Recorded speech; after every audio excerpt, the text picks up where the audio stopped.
FM. The night comes alive with Grameenphone.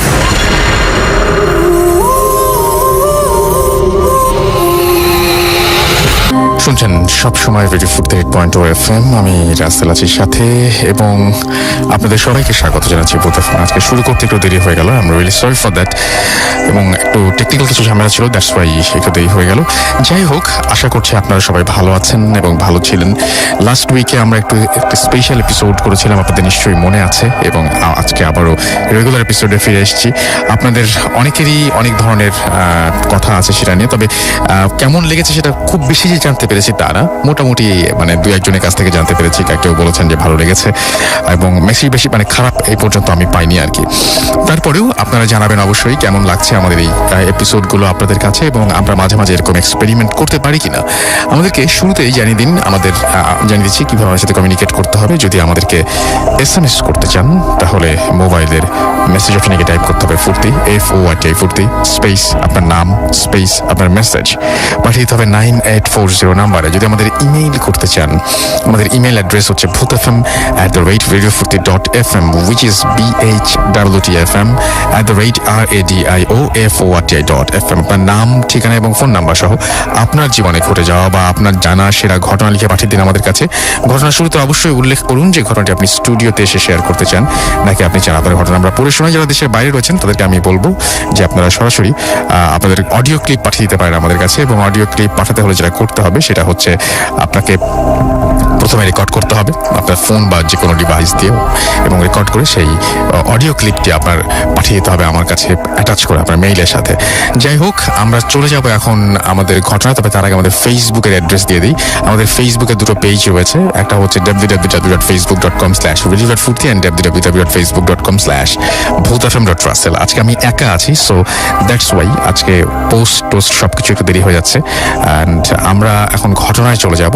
আমি আজকে শুরুতেই শুরু করতে চাই বাবু ভাইকে দিয়ে, এবং তারপরে আমরা আমাদের আহমেদ বাবু আমাদের সঙ্গে আছেন, তারপরে আমরা নতুন অতিথিদের কাছে যাব। সো বাবু ভাই, ওয়েলকাম ব্যাক। আশা করছি যে ভালো ছিলেন। আমরা চলে যাব আপনার ঘটনায় এবং শুনি আজকের প্রথম ঘটনাটি। রাসেল ভাই, এই কাহিনীটা হচ্ছে একজন ডাক্তারের। উনি বাংলাদেশের একটা পুরনো, মোটামুটি বেশ পুরনো একটা হসপিটালে আর কি, মেডিকেল কলেজে জব করেন আর কি। অ্যান্ড ওই সময় উনি আপনার ওখানে কর্মরত ছিলেন, এবং প্রথম দিকে আর কি ওনার লাইফের ফার্স্ট দিকের আর কি এক্সপিরিয়েন্স আর কি। আচ্ছা, যাই হোক, উনি একদিন ওখানে আপনার কাজ করছিলেন, উনি ডিউটিতে ছিলেন আর কি। তখন রাত হয়ে গেছে, আপনার মানে রাত প্রায় 8টা-9টা বাজে এরকম আর কি। ওনার নাইট শিফটে কাজ পড়েছিল আর কি। তো উনি যখন কাজ করছেন, ওই যে এটা ছিল উইংটা, যে উইংয়ে উনি বসতেন, সেই জায়গাটা বেশ নীরব। আচ্ছা, এবং তেমন কেউ ছিল না। তো উনি বলছেন যে বেশ উইন্ডি একটা নাইট, বেশ বাতাস চলছে এরকম সময়, তো বেশ শব্দ হচ্ছে। উনি শব্দগুলোকে আসলে নর্মাল শব্দই মনে করেন, ডাক্তাররা এইসব ব্যাপারে খুব একটা আগ্রহী না সম্পর্কে। তো যাই হোক, তো উনি বসে আছেন। তো উনি হঠাৎ করে মনে হলো যে ওনার এখানে কেউ দাঁড়িয়ে আছেন, মানে দরজাটা যে আছে ওনার, ওই দরজার ওপাশে। আচ্ছা, তো উনি ওনার যেই ছিল আর কি, অ্যাসিস্ট্যান্ট ছিল, তার নাম ধরে বললো যে, দুইবার ডাক দিল, দেখলো যে কোনো কথা আসছে না। তো উনি এরপর বেরিয়ে যে ওই দরজাতে উকি দেন, দেখেন কেউ নাই। উনি ভাবলো যে কিউরিয়াস কেউ নাকি এখানে। উনি আবার যে বসলেন, একটু পরে ওনার মনে হচ্ছে যে দরজার ওই পাশে কেউ আছে, কেউ সাউন্ড করছে আর কি একটা। আচ্ছা, তো তখন উনি মনে করছেন যে আসলে ব্যাপারটা কি। আর মহিলা মানুষ, বেশ আগের সময়, ওই সময় আর কি একটু ভয় পাওয়াটা স্বাভাবিক। এখন কিন্তু ডেজ যতদিন পার হচ্ছে, রাসেল ভাই, মানুষের টাফ হয়ে যাচ্ছে। তো তখন টাফনেসটা এতটা ছিল না। তো উনি একটু ভয় পেলেন, লৌকিক ভয় পেলেন আর কি, অলৌকিক কিছু না। তো উনি দরজার বাইরে, মানে ওই দরজাটা পার হয়ে উকি দিলেন, দেখলেন যে কেউ নেই ওই পাশে। তো উনি এইবার করিডোর ধরে একটু হেঁটে গেলেন সামনে দেখার জন্য এটা ঘটনাটা কি। মানে পুরো একটা শূন্য করিডোর, এখানে জাস্ট বাতাস চলছে, পর্দা উঠছে, আর কিছুই না। তো হেঁটে উনি যখন যাচ্ছেন, তো উনি ওই দেখলেন যে সিঁড়ি আর কি, নিচে গেছে আর উপরে গেছে, দুইটা সিঁড়ি। দেখলেন ওই সিঁড়ির কোনায় মনে হচ্ছে কে একজন বসে আছে, লাইক বসে দুই হাত জোর করে বসে থাকলে যেরকম, এরকম একটা মানুষের মতো, বেশ মনে হচ্ছে একটা মানুষ, কিন্তু ছায়া ঘেরা আর কি, জায়গাটা দেখা যাচ্ছে না ঠিক মতো, আলো অন্ধকার টাইপের বসছে। তো উনি বললেন, এই কে এখানে? কে ওখানে, কে তুমি, কে এখানে এবার ডাকতেছো? উনি কোনো শব্দ করছে না। তো উনি আরেকটু হেঁটে গেলেন দেখার জন্য যেটা কি কোনো রোগী বসে আছে এখানে নাকি কেউ মানে আছে, তো হাসপাতাল অনেক সময় উল্টাপাল্টা মানুষ উঠে আসে। আচ্ছা তো উনি কিছুটা উঠে গেলেন, দেখলেন যে ওখানে কেউ নাই। আচ্ছা এবং উনি দেখলেন নেক্সট যে ল্যান্ডিংটা সেই ফুলের একটা মানে গাছের মতো ছিল টপ, সেটা পাশে আবার ওরকম বসা। আচ্ছা তো এইবার উনি কিছুটা মানে ভয় পেলেন ব্যাপারটা নিয়ে, যেটা কেমন কথা যে একটু আগে দেখছে নাই, আবার উপরে সিঁড়িতে বসা। তো উনি জিনিসটাকে অনেকটা মনে করলো যে অনেকটা ওনার কি কোনো মানে হেলুসিনেশন হচ্ছে কিনা জিনিসটা, আচ্ছা আচ্ছা আচ্ছা আচ্ছা এরকম চিন্তা করলো। তো এইটা থেকে একটা মানে উনি সাইন্টিফিক ব্যাখ্যা খুঁজছেন রাইট সবসময়। উনি হ্যাঁ। চিন্তা করছে যে আমার কি কোনো হ্যালুসিনেশন হচ্ছে বা সামথিং লাইক দ্যাট। উনি তার কিছুদিন আগে এরকম একটা রহস্য উপন্যাস পড়েছিলেন, তো ওইটা নিয়ে ওনাকে আরো একটু টাচ করে গেছে জিনিসটা নিয়ে। তো এর মধ্যে উনি খেয়াল করলো যে ওই উপর থেকে ওনার নাম যে ছিল, ওনার নাম ছিল শোভা আর কি। তো ওনার নাম ধরে কেউ ডাকছে উপর থেকে, এবং নামের আগে ডক্টর কথাটা আছে, এবং একটা নারী কণ্ঠের মানে এরকম ডাক। আচ্ছা এবং ওনার কাছে বেশ লাগলো যে মানে ওনার নাম ধরে বলছে ডাক্তার শোভা, ডাক্তার শোভা এরকম। তো উনি বেশ কিউরিয়াস, মানে ভয় পেলো আর কি জিনিসটা নিয়ে, যে এইভাবে ডাকছে, কে ডাকছে আমাকে, নাম ধরে ডাকছে উপরে। এবং উনি তখন ওই নামের ওই ডাকার সাথে সাথে হেঁটে হেঁটে উনি সিঁড়িতে উঠছেন। আচ্ছা এরকম উনি সিঁড়িতে উঠতে উঠতে যেটা করলেন যে ওই যে হসপিটালে যে উপরে যে ছাদ, উনি কিন্তু ছাদে পৌঁছায় গেছেন। আচ্ছা এবং ছাদে পৌঁছায় দেখলেন যে ছাদের মধ্যে মনে করেন যে বেশ আলো আধারি, লাইট ওখানে নাই খুব একটা। এবং দেখলো যে ওই ছাদের কোনায় একটা মহিলা দাঁড়ায় আছে। আচ্ছা এবং মহিলাটা যে দাঁড়ায় আছে, মহিলাটা ওনাকে দেখে ডাকলো আবার। ডাক দেওয়ার পরে উনি যখন আরো কাছে গেছে, মহিলাটা আস্তে করে ওই ছাদের কোণা থেকে নিচে পড়ে গেল। উনি টক করে উঠলো, মানে ওনার বুকের ভিতরে যেটা মানুষ চলজন্তে ভাবে পড়ে যায় চোখের সামনে। চোখের সামনে। তো উনি করলেন কি, দৌড়ে প্রায় কর্নারে গেলেন, রেলিং এর কর্নারে, এবং যে দেখলেন ওখানে কেউ নাই, আচ্ছা নিচেও কিছু নাই, ইটস লাইক মানে পুরাই একটা শুনশান ফাঁকা একটা জায়গা। পুরো এবং ওনার সাথে সাথে পুরো ঘুসবাম হয়ে গেছে, পুরো শরীরে দাঁড়ায় গেছে। তো উনি নিচে চলে আসলো হেঁটে হেঁটে, এবং প্রচন্ড ভয় পাইছে ওই জন্য। এখন তিনি ভয় পাচ্ছেন, এখন জিনিসটাকে কি মানে এটা অনেক এখন কিন্তু অন্যভাবে দেখার চেষ্টা করছেন নাকি এখন? না, উনি ঘটনার পরে একটা ব্যাখ্যা দিয়েছেন। আচ্ছা, আচ্ছা, উনি আচ্ছা। যেদিন ফিরে আসেন নিচে, তো উনি ওনার মেডিকেল লাইফের বেশ কিছু ঘটনা উনি বলতে বলতে এটা বলেছেন আর কি একটা। তো উনি যখন ফিরে আসেন, ফিরে এসে রুমে আর কি উনি আর ওদিন কাজ করতে পারেন না, খুব খারাপ ফিল করে বাসা যায়। এবং রাতের বেলা উনি ঘুমায় যান। ঘুমায় যাওয়ার পর উনি স্বপ্ন দেখতেছেন যে ওনাকে একটা রোগী বলতেছিল, একটা মহিলা এরকম ছিল, আসছিল চিকিৎসার জন্য। বলছে যে আমাকে মানে ওরা মানে খুব অসুস্থ ছিল আর কি মহিলা, তার মানে একটা লেবার হয়েছিল আর কি। লেবারের পরে তিনি মানে মানে এটা কি বলা হয়, পোস্ট লেবার সিচুয়েশন। তো ওনাকে বলছিল যে মানে আমাকে ইঞ্জেকশন দিয়েন না, আমি ইঞ্জেকশন দিলে আমি হয়তো বাঁচবো না। আচ্ছা ঠিক আছে, কিন্তু উনি ওনার রেসপন্সিবিলিটি ছিল বা ওনার কাজ ছিল, এটা উনি করছেন ইঞ্জেকশনটা, আচ্ছা। কারণ ওইটা দিতেই হতো আর কি। দেওয়ার পর ওই দিন রাত্রে রোগীটা মারা যায়। ঠিক আছে, এবং উনি স্বপ্নে দেখতেছেন রাত্রেবেলা যে ওই রোগীটা তাকে বলছে যে আপনাকে আমি বলেছিলাম যে আমাকে ইঞ্জেকশনটা না দিতে, আপনি ইঞ্জেকশন দেওয়াতে আমি মারা গেছি। আচ্ছা এটা উনি উনি ওনার সামনে উনি স্বপ্নে দেখছেন? স্বপ্নে দেখছেন আপনি আমাকে কেন এই কষ্টটা আচ্ছা, দিলেন, আচ্ছা, আচ্ছা, আচ্ছা, আমাকে কেন আচ্ছা, কষ্ট দিলেন। আচ্ছা তো উনি ঘুম থেকে ঠক করে উঠে পড়েন, লাফ দিয়ে উঠে পড়েন। উনি চিন্তা করেন যে আসলে জিনিসটা কি ঘটছে, এটা কি আমার মনের কোনো অপরাধ বোধ, কারণ আমি তাকে যেটা দিছি সেটা that was meant to be, এটা একটা মানে ইট ওয়াজ এ ট্রিটমেন্ট। এবং তাকে ডাক্তার, আরো সিনিয়র ডাক্তার, উনি তো নতুন appointed, it's not her job, উনি জাস্ট অর্ডার পালন করছেন। তো এটা কেন হলো? তো উনি বলছে যে এরপর থেকে ওনার কাছে মানে প্রায় মনে হতো যে কেউ ওখানে মানে ওই সিঁড়িটাকে উনি এড়ায় চলতো, যে ওই জায়গাটাতে কেউ একজন ওনাকে হুইসপার করতো আর কি, এরকম ওনার কাছে লাগতো সবসময় মনে হয়। সবসময় মনে হতো। আচ্ছা উনি কি শেষ পর্যন্ত এই ব্যাখ্যাতেই ছিলেন যে ওনার এই জিনিসটা আসলে এই অপরাধ বোধ থেকে, উনি নিজের- অনুশোচনা বোধ থেকে হচ্ছে? ওনার নিজের মধ্যে মনে হয়, বাট উনি বলে যে experience she had that day, বলে আমি পুরোপুরি একটা মানে রিয়েল স্টেটই ছিলাম ওখানে, এমন কোনো স্টেট ছিল না যে আমার এরকম কোনো হেলুসিনেশন হবে বা something like that. I was in the real estate, মানে আমি একদম বাস্তবেই ছিলাম। সো সামথিং ওয়াজ দেয়ার। হ্যাঁ, এবং উনি কিছুটা মানে প্যারানর্মাল জগতে বিশ্বাস করেন আবার করেন না, উনি যে শুনে থাকেন। উনি আরো কিছু আমার এরকম ঘটনা বলেছিলেন ওনার লাইফে এরকম, যেমন যেমন যেমন যেমন উনি মানে এরকম মানে উনি ওনার লাইফে দেখেছেন যে অপারেশন থিয়েটারে রোগীকে উনি খেয়াল করেছে, ওনার মনে হয়েছে যে he saw something leaving the body like that. Something leaving মানে শরীর থেকে কিছু একটা বেরিয়ে গেছে, আচ্ছা ওনার মনে হয়েছে। উনি মানে এটা পেশেন্ট না, উনি দেখছেন? উনি দেখছেন। আচ্ছা ওনার মনে হচ্ছে পেশেন্টের শরীর থেকে কিছু বেরিয়ে গেল, এবং পেশেন্ট ওই সময় খুব আনস্টেবল কন্ডিশনে চলে গেছিল, হার্ট রেট খুব ড্রপ করছে স্টাফ লাইক আচ্ছা, দ্যাট। okay. এবং পরবর্তীতে যখন মানে ওনাদের হার্ট রেট সবকিছু, ব্যাক করে সবকিছু হ্যাঁ, নর্মাল becomes হয়, normal, হ্যাঁ। নর্মাল হয়, ওনার কাছে স্পষ্ট নাকি মনে হয়েছে যে পেশেন্টটা কোথা থেকে ব্যাক করে আসছে, ও সামথিং লাইক দ্যাট। তো এগুলা নিয়ে উনি এখন অনেক স্টাডি করেন যে মানুষের না মানে ওনার ওনার ওনার ওনার মানে শেষ পর্যন্ত উনি এখন যেটা বিশ্বাস করছেন সেটা হচ্ছে অনুশোচনা বোধ? অনুশোচনা বলতে হচ্ছে ওনার ভেতরে কাজ করে আর কি, এটা কিন্তু উনি নিজেকে প্রবোধ দিচ্ছেন। আচ্ছা, নিজেই বলছেন, আবার নিজেই বলছেন। সামটাইমস এইভাবে মানে রিলিফ পাওয়া যায় আর Relief কি। পাওয়া যায়, right. যখন আমরা কোনো জিনিস নিয়ে খুব বেশি মানে খুব জিনিস মানে when something becomes very complicated, তখন Complicated. এইরকম ধরনের একটা রিলিফ পাওয়ার জন্য আমরা হ্যাঁ, ভাবি যে, অবশ্যই। হ্যাঁ আমরা একটা উপায় খুঁজি আর উপায় তো কি। খুঁজি। আপনি জানেন আমি লাস্টবার যখন ভূত এফএম এসেছিলাম রাসেল ভাই, আমার সাথে আরো ছিল, ফারহান ছিল, আমি সিঁড়িতে উঠতে হতো। ভূত এফএম আমি আসছি 2012 সাল থেকে মোটামুটি। আমি কিন্তু পুরো আপনাদের উপরে চলে গিয়েছিলাম। হ্যাঁ, আপনি আমাকে বলছিলেন আই ডিডন্ট সি হ্যাঁ। This floor, this is very strange thing, absurd কিন্তু না? অ্যাবসার্ড, যে আমার জীবনে ফার্স্ট ঘটলো। হ্যাঁ, সেটাই। আই সোয়ার আপন আল্লাহ, মানে এই জিনিস দিস হোয়াট হ্যাপেন। সেটাই।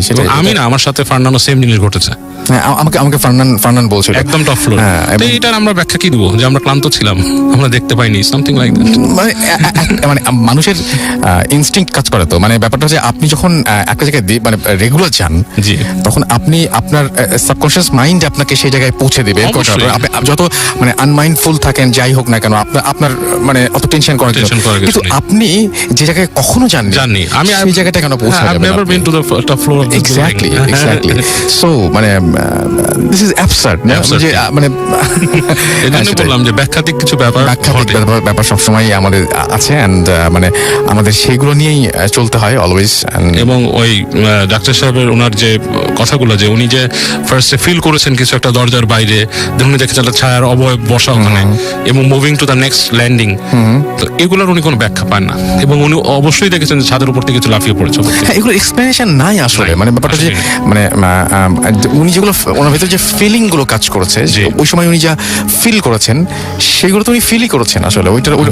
ওইটাকে আসলে ঠিক মানে কেন ফিল করলাম এটার কোনো ব্যাখ্যা আসলে নাই। এখন সেটাই। পরের ব্যাপারগুলো উনি বলে দিতে পারেন যে হ্যাঁ আমার ভেতরে এক ধরনের অপরাধ বোধ কাজ করেছে, গিলটি ফিলিং থেকে এরকম কাজ কোনো কিছু করেছে, হয়েছে, সেটাই। বাট সেটা উনি নিজেকে প্রবোধ দিচ্ছেন। সেটা হতে পারে মেবি, সেটাই। মানে শি নোজ বেটার দ্যান আস, সেটাই। বাট পরের যে ব্যাপারগুলো সেগুলো তিনি বলতে পারেন, বাট আগে যে ফিলটা হঠাৎ করে কেন হলো, কেন হলো সেটাই। গড নোজ যে God knows, আসলে ব্যাপারটা কি। Thank you very much. মানে ইট ওয়াজ ফ্যান্টাস্টিক স্টোরি, আমার কাছে মনে হয় যে মানে ভালো ছিল। আমরা নেক্সট স্টোরিতে যাই। থ্যাংক ইউ ভেরি মাচ বাবু ভাই, আপনার কাছে আবারও ফিরে আসবো। আমরা যাচ্ছি আমাদের নেক্সট স্টোরিতে, অ্যান্ড এটা একটা আমাদের ইমেইল, অ্যান্ড আই হোপ যে আপনারা সবাই এটা পছন্দ করবেন। আমাদের একজন লিসেনার এটা পাঠিয়েছেন, সো আমি যাচ্ছি, আমি যেভাবে লিখেছেন উনি সেভাবে আমি পড়ছি। আসসালামু আলাইকুম রাসেল ভাইয়া, আমি মুহিম, আমি ধানমন্ডিতে থাকি। ঘটনাটা খুবই সম্প্রতি আমার বান্ধবীর সাথে ঘটা। আচ্ছা, বন্ধুবীর লেখা আছে, আমি ঠিক বন্ধু না বান্ধবী ঠিক বুঝতে পারছি না। এনিওয়েজ, আচ্ছা, সে তার নাম প্রকাশ করতে নিষেধ করেছে, এই জন্য আমি লিখলাম না। আমি ঘটনাটা আচ্ছা, উনি এই ঘটনাটা লাইভ শেয়ার করতে চান, সো আমি এইটা না পড়ি, এর পরের স্টোরিতে আমি চলে যাই। মুহিমকে আমরা হয় লাইভ ডেকে ফেলবো। আচ্ছা, পরের স্টোরি যেরকম। আসসালামু আলাইকুম রাসেল ভাই, আশা করি ভালো আছেন। আমি দিদার হোসেন রাব্বি, জাহাঙ্গীরনগর বিশ্ববিদ্যালয়ের 41তম ব্যাচের ম্যানেজমেন্ট স্টাডিজ বিভাগের স্টুডেন্ট। ভূত এফএম এর জন্মলগ্ন থেকেই আমি এর নিয়মিত শ্রোতা ও ভক্ত। ভূত এফএম এর সর্বপ্রথম এপিসোডটিও আমি শুনেছিলাম। যা হোক, আমার জীবনে প্রায় 8-10টি ঘটনা আছে যেগুলো কিছুটা ভয়ঙ্কর ও কিছুটা অদ্ভুত, যা সহজে বিশ্বাস করার মতো নয়, কিংবা পরিষ্কারভাবে ব্যাখ্যা করার মতো নয়। আজ আমি সেরকমই একটা ঘটনা আপনাদের সাথে শেয়ার করতে যাচ্ছি। ভালো লাগলে শ্রোতাদের পড়ে শোনানোর অনুরোধ জানাচ্ছি। ঘটনাটি 2011 সালের এক জরুরি প্রয়োজনে আমাকে চাঁদপুরের মতলব থানাধীন কোনো এক গ্রামে এক আত্মীয়র বাড়িতে যেতে হয়। সেদিন ব্যস্ততার কারণে ঢাকা থেকে রওনা দিতে আমার বিকেল 5টা বেজে গিয়েছিল, তাই মতলবের সেই গ্রামের বাজার পর্যন্ত পৌঁছাতে রাত প্রায় 8টা বেজে যায়। সঙ্গত কারণেই আমি গ্রামটির নাম বলছি না। বাজার থেকে আমার আত্মীয়র বাড়ি হেঁটে যেতে 25 থেকে 30 মিনিট সময় লাগে। গ্রামের ভেতর দিকে যে রাস্তাটি গিয়েছে সেটি খুব সরু, তাছাড়া বেশিরভাগ সময় কর্দমাক্ত থাকার কারণে এখানে সন্ধ্যার পর কোনো রিক্সা আসতে চায় না। সেদিন অবশ্য আমি কোনো রিক্সা পাইনি। গ্রামটিতে এর আগেও আমার কয়েকবার যাওয়া হয়েছিল, তাই ওখানকার সব রাস্তা আমার আগে থেকেই চেনা। তাই বাজার থেকে হাঁটা শুরু করি বাড়ির উদ্দেশ্যে। বলে রাখা ভালো, তখন অমাবস্যা হওয়াতে চারিদিকে ঘুটঘুটে অন্ধকার ছিল। আকাশ মেঘলা ছিল, মাঝে মাঝে বিদ্যুৎ চমকাচ্ছিল।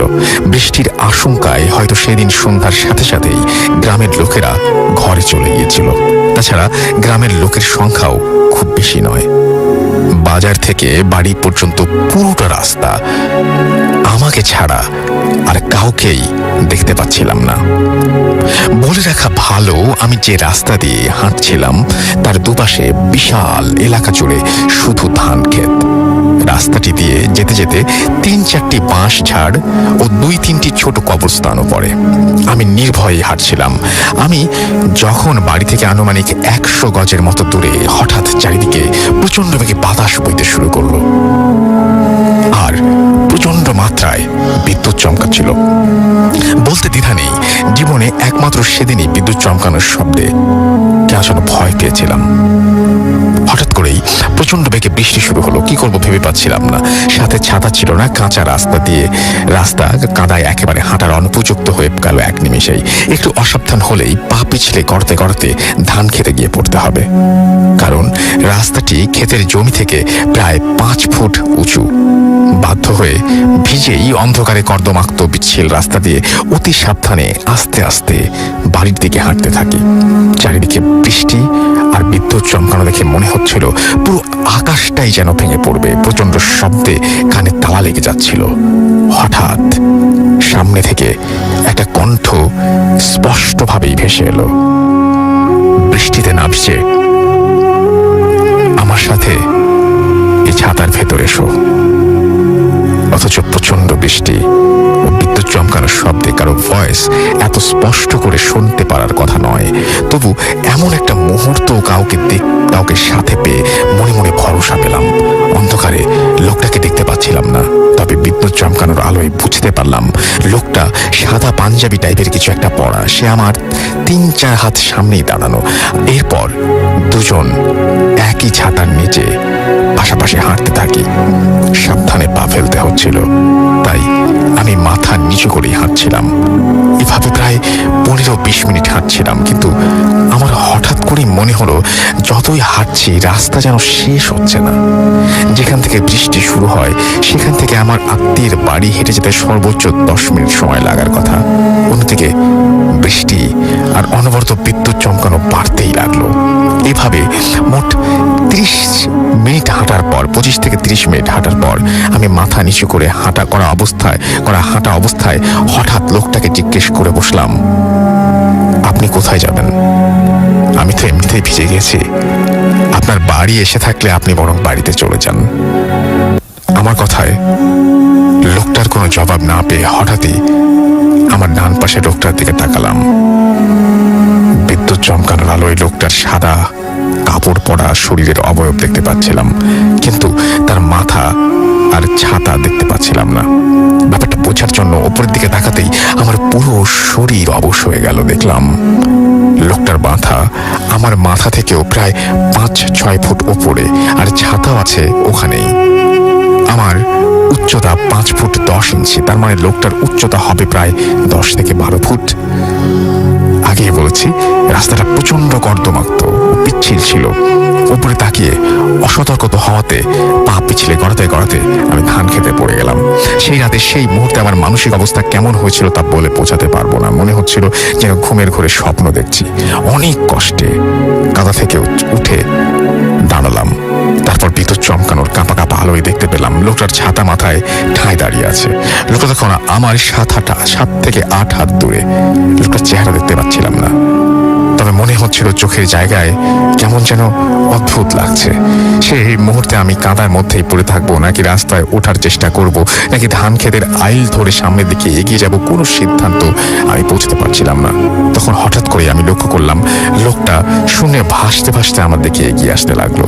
নিজেকে নিয়ন্ত্রণ করতে পারলাম না। কাদার মধ্যে দৌড়ানোর চেষ্টা করতে গিয়ে প্রথম ধাপেই পা পিছলে আবারও ধান ক্ষেতের উপর পড়ে গেলাম। হয়তো তখনই জ্ঞান হারিয়েছিলাম, কারণ এর পরের কিছুই আমার মনে নেই। যখন আমার জ্ঞান ফিরল দেখলাম আমি আমার আত্মীয়ের বাড়িতেই শুয়ে আছি। তখন রাত রাত 11টা বাজে। সেদিন বৃষ্টি শেষ হবার পর আমার সেই আত্মীয়ের আকাশের অবস্থা দেখার জন্য টর্চ হাতে বাড়ির উঠোনে গিয়ে দাঁড়ায়। তখন সে টর্চের আলোতে বাড়ি থেকে 20-25 হাত দূরের আইলে কিছু একটা পড়ে থাকতে দেখতে পায়। তখন পাশের 2-3 জন লোক নিয়ে আইলের কাছে এসে আমাকে অজ্ঞান অবস্থায় পড়ে থাকতে দেখে এবং আমাকে সেখান থেকে উদ্ধার করে। আমার শরীর কর্দমাক্ত থাকা ছাড়া অস্বাভাবিক কিছুই তাদের চোখে পড়েনি। জ্ঞান ফেরার পর আমার সাথে রাতে ঘটা সমস্ত ঘটনা আশেপাশের লোকজনকে খুলে বললাম। তখন তারা বলল আমার সাথে এই ঘটনা ঘটার বেশ কয়েকদিন আগে নাকি এক লোক বিকেলের দিকে তার গরুকে ঘাস খাওয়াতে রাস্তার ধারে বেঁধে এসেছিল। মাগরিবের আজানের প্রায় আধা ঘন্টা পর যখন সে গরুটা আনতে যায়, গিয়ে দেখে গরুটা অদ্ভুতভাবে মরে পড়ে আছে। এছাড়াও অনেকেই নাকি একা পথ চলার সময় রাতের বেলায় অদ্ভুত ধরনের কুকুর বিড়াল দেখতে পায়, অথচ কুকুর বিড়ালগুলোর কাছে গেলেই সেগুলো আর দেখতে পাওয়া যায় না। যা হোক, এরপরে বহুবার ওই গ্রামে গিয়েছি, কিন্তু কখনোই অদ্ভুত কিছু দেখতে পাইনি। এমনকি এরপর রাত 12টা বাজেও ওই রাস্তায় একা হেঁটেছি, কিন্তু আমার সাথে কোনো প্রকার অদ্ভুত কিছু ঘটেনি কিংবা কিছু দেখতেও পাইনি। তবে ওই দিনের ঘটনাটি কোনো ব্যাখ্যা আমি আজও খুঁজে পাই না। এই ছিল আমার ঘটনা। সবাইকে ধন্যবাদ। আমার জন্য দোয়া করবেন। আমার সাথে ঘটে যাওয়া আরও কিছু ঘটনা পরবর্তীতে আবার শেয়ার করার চেষ্টা করব। ধন্যবাদ। আল্লাহ হাফেজ। আমি এইখানে একটা জিনিস বাবু ভাই আপনাকে জিজ্ঞেস করতে চাই, সেটা হচ্ছে এরকম, এই যে আমরা একটু ডক্টরের কথা শুনলাম এবং এখন এই যে মেইলটা পড়লাম, দেখেন দুটো ঘটনার মধ্যেই একটা অদ্ভুত ব্যাপার। এই যে আমরা খুব রেগুলার জিনিসটা পাই যে একটা সময় দেখি যে আমি কোনো একটা কিছু দেখলাম, ভয় পেলাম এবং তারপরে আমি সেন্সলেস হয়ে গেলাম বা কিছু একটা হলো আমার, বা আমি পরে বুঝতে বা ওইখান থেকে আমি দৌড়িয়ে পালিয়ে আসলাম, কিংবা আমাকে কেউ উদ্ধার করতে আসলো, সে আর দেখতে পেল না। সেটাই এই যে মানুষগুলো বা অশরীরী যাই বলি না কেন, তারা যে আসে, সেটা না হয় সেটা কেনই বা আসে, আর কেনই বা যদি আসেই ভয় দেখানোর উদ্দেশ্যে আসে, মানে ক্ষতি না করে কেনই বা চলে যায়। এখানে কিন্তু রাসেল ভাই এই জিনিসটা খুব অদ্ভুত না? কিছু কাহিনী আছে, যেমন মানুষের কাছে অনেক সময় স্বতঃস্ফূর্ত ভাবে অনেক কিছু স্পন্টেনিয়াসলি ঘটে। সেটা অ্যাকচুয়ালি অনেক সময় হয় কি, মানুষ এমন কিছু সিচুয়েশনে পড়ে, যেটা আমি জানি এতদিন স্টাডি করে বা শুনে যা জেনেছি আমি, যেটা যে কিছু মানে আমাদের দেখার বাইরেও কিন্তু আর একটা জগৎ আছে যেখানে কিছু জিনিস এক্সিস্ট করে। এটা বিশ্বাস না করাটা আসলে, যে বিশ্বাস করে না সেও কিন্তু ভয় পায়। Very funny thing. So anyways, তো মানুষ কিন্তু একটা জগৎ আছে এবং এরকম একটা জগতে কিন্তু মানুষ অনেক সময় এরকম জায়গাতে প্রবেশ করে, সেখানে আমাদের ভয়ও কাজ করে। আবার ওদের মধ্যেও যদি কেউ ওই জায়গায় সেটা দেখে যে কেউ একজন যাচ্ছে বা কাউকে পাচ্ছে, তারা কিন্তু অনেক সময় মজা করার চেষ্টা করে। আমরা দুষ্ট মানুষ কিন্তু রাস্তায় একটা একা লোক দেখলে কিন্তু তাকে বিরক্ত করেই কোনো না কোনো ভাবে। জিনিসটা কিন্তু অনেকটা এরকমই না, কিন্তু ব্যাপারটা হচ্ছে যদি কেউ সত্যি যদি এক্সপিরিয়েন্স করে থাকে, ম্যাক্সিমাম ক্ষেত্রে দেখা গেছে কি যে আমার কাছে প্রশ্নটা কি, আমার কাছে অদ্ভুত লাগে যে মানে ভয় দেখানোর কারণটা কি, আর ক্ষতি না করেই চলে যায় কেন? ক্ষতি না করে অ্যাকচুয়ালি চলে যায়, অ্যাকচুয়ালি ক্ষতি করার তো প্রয়োজন। ভয় দেখালো এটাই ক্ষতি, এটাই ক্ষতি। একজনকে ভয় দেখালো তাহলে আমাদের ব্যাখ্যাটা এভাবে বের করতে হবে, মানে ভয় দেখালো এটাই একটা ক্ষতি, এটাই তো একটা ক্ষতি। একজনকে ভয় পেয়ে গেল এবং মানে বেসিক্যালি আপনাকে ভয় পাওয়ালে কিন্তু অনেকের হার্টের সমস্যা হয়, অনেকে দেখা যাচ্ছে বেহুশ হয়ে যাচ্ছে, অনেকের দেখা যাচ্ছে জ্বর এসে গেছে। শুধু তাই না, মানে এই যে আমরা মাঝে মাঝে যে স্বপ্ন দেখি, সেগুলোরও কত রকমের ব্যাখ্যা, অনেক রকমের ব্যাখ্যা। যে মানে অনেক সময় দেখা যায় স্বপ্নতে আসলে এই যে অনেকে বলে যে স্বপ্নতে এসে আমাকে এই জিনিসটা বলে গেল, মানে অনেকেই কিন্তু আপনি যদি মানে স্টাডি করেন যে আপনি ডেফিনেটলি পেয়েছেন এরকম যে এরকম মানে মানে একদম পুরোপুরি লেখা আছে যে মানে অনেক জায়গায় পাওয়া যায়। আমি এখন রেফারেন্স দিতে পারছি না কারণ আমার 2-3টা এলোমেলো হয়ে যেতে পারে। মানে এরকম টাইপের যে অনেক সময় স্বপ্ন থেকে কিন্তু মানুষ ইনফরমেশন কালেক্ট করে। হ্যাঁ, মানে মানুষকে অনেক কিছু জানানোর জন্য স্বপ্ন দেখানো হয়। অনেক সময় সাবকনশিয়াস মাইন্ডও আমাদের অনেক কিছু ইনফর্ম করতে চায় স্বপ্নের মাধ্যমে। মানে আমি চারপাশে যে আমি আপনি ছাড়াও তো আরো অনেক সাউন্ড আছে, আর অনেক কিছু ঘটছে, সেই জিনিসগুলো তো আমি এখন কনসিয়াসলি শুনছি না, বাট এগুলো তো আমি আসলে নিচ্ছি, আমি তো রিসিভ করছি, তাই না? তো সেগুলো হয়তো আমি যখন ঘুমিয়ে যাই তখন আমাকে মানে আপনার জিনিসটা হচ্ছে রিঅ্যারেঞ্জড হয়। এক্স্যাক্টলি, মানে খুবই গুরুত্বপূর্ণ কোনো ইনফরমেশন হয়তো আমাকে দেওয়ার চেষ্টা করা হয় অনেক সময় টুকরো জিনিসগুলোকে অ্যাড করে একটা টোটাল স্ট্রাকচার তৈরি করা হয়। এক্স্যাক্টলি, এটা এক ধরনের ব্যাখ্যা। স্বপ্নের আরো অনেক ব্যাখ্যা আছে। একদম। আমরা ফিরে আসবো আবারও এবং আমরা কিছু SMS পড়ে ফেলি এর মধ্যে। যে জ্যাকলিন দেখতে পাচ্ছি আমাদের SMS করেছেন, দেখতে পাচ্ছি মঞ্জু, এছাড়াও জাবের আমাদের SMS করেছেন এবং এবং SMS করেছেন আমাদের শাহাবুদ্দিন নোয়াখালী থেকে। মানিক আমাদের SMS করেছেন সাদিকুর, এছাড়া খুলনা থেকে আনোয়ার এবং তার ওয়াইফ আফরিন SMS করেছেন। তিনি লিখছেন নেক্সট ফ্রাইডেতে কি ভূত FM হবে? ডেফিনেটলি হবে, আজকেও তো হচ্ছে। আমাদেরকে রংপুর ভয় আজকে SMS করেছেন আমাদেরকে, এবং আমাদেরকে SMS করে দেখতে পাচ্ছি যে আমাদেরকে শোয়েব SMS করেছেন, এবং আমি দেখতে পাচ্ছি যে আমাদেরকে শুভ SMS করেছেন আব্দুল মিরপুর থেকে। এছাড়াও ডক্টর তাহিয়া আমাদের SMS করেছেন কুমিল্লা থেকে। হিমেল পান্ডে গুলশান 2 থেকে আমাদের SMS করেছেন, এবং তিনি listening to you after 3 weeks, এবং তার সঙ্গে রয়েছেন তার friend Rafiul. Welcome back Himel, আশা করছি এখন থেকে রেগুলার আপনাকে আবারও পাবো। হাসিব আমাদের SMS করেছেন। আমি জানি যে অনেকের এক্সাম চলছে, সবার জন্য অনেক অনেক অনেক অনেক অনেক অনেক শুভকামনা, এবং আমি জানি যে যাদের এক্সাম চলছে 2 তারিখ থেকে সম্ভবত শুরু হয়েছে, এবং তাদের মধ্যে অনেকেই আছেন ভূত এফএম লিসেনার। আমি চাই যে প্রত্যেকেই যতটুকু প্রত্যাশা তার চাইতে অনেক বেশি ভালো রেজাল্ট করুক, এবং আপনার রেজাল্ট অনেক বেশি ভালো হোক, এবং মানে কি বলবো, যে রেজাল্টের চাইতে আমি যদিও সবসময় জোর দিই যেটাতে, যে আপনি যা পড়বেন, যা শিখবেন, যা জানবেন, সেটা এনজয় করার চেষ্টা করবেন। মনে করবেন যে আমি শেখার জন্য পড়ছি, আমি একটা জিনিস, আমি হিস্ট্রি পড়ছি, আমি সায়েন্স পড়ছি, এটা জানার জন্য পড়ছি, হিস্ট্রিটা জানার জন্য পড়ছি, আমি মানে ফিজিক্স জানার জন্য পড়ছি, আমি শিখছি। এটা কিন্তু একটা বিরাট ব্যাপার। একটা সময় আপনার স্টুডেন্ট লাইফ ফুরিয়ে যাবে, কিন্তু যখন আপনি ফিল করবেন যে অনেক কিছুই আমার জানা হয়নি, শেখা হয়নি, তখন আবার ফেরত যেতে হবে এই জায়গাটায়, এবং আবার নতুন করে শিখতে হবে, সেটা খুব পেইনফুল। সো কোনো সময় লাইফে যেন মানে এই জানার কমতি না পড়ে, কোনো সময় যেন এরকম একটা ফিলিং কাজ না করে যে উফ, আরেকটু যদি জানতাম মানে ভালো হতো, এই আফসোসটা যেন না থাকে। এনিওয়েজ, আমরা আপনাদের সবার জন্য অনেক অনেক শুভকামনা। একটা ছোট্ট বিরতি নিয়ে আবারও ফিরে আসবো আপনাদের কাছে, সেই পর্যন্ত আশা করব আমাদের সঙ্গেই থাকবেন। And stay tune two radio ফুর্তি অ্যান্ড ডোন্ট স্টপ দ্য ফুর্তি। Bhoot FM. The night comes alive with Gramophone.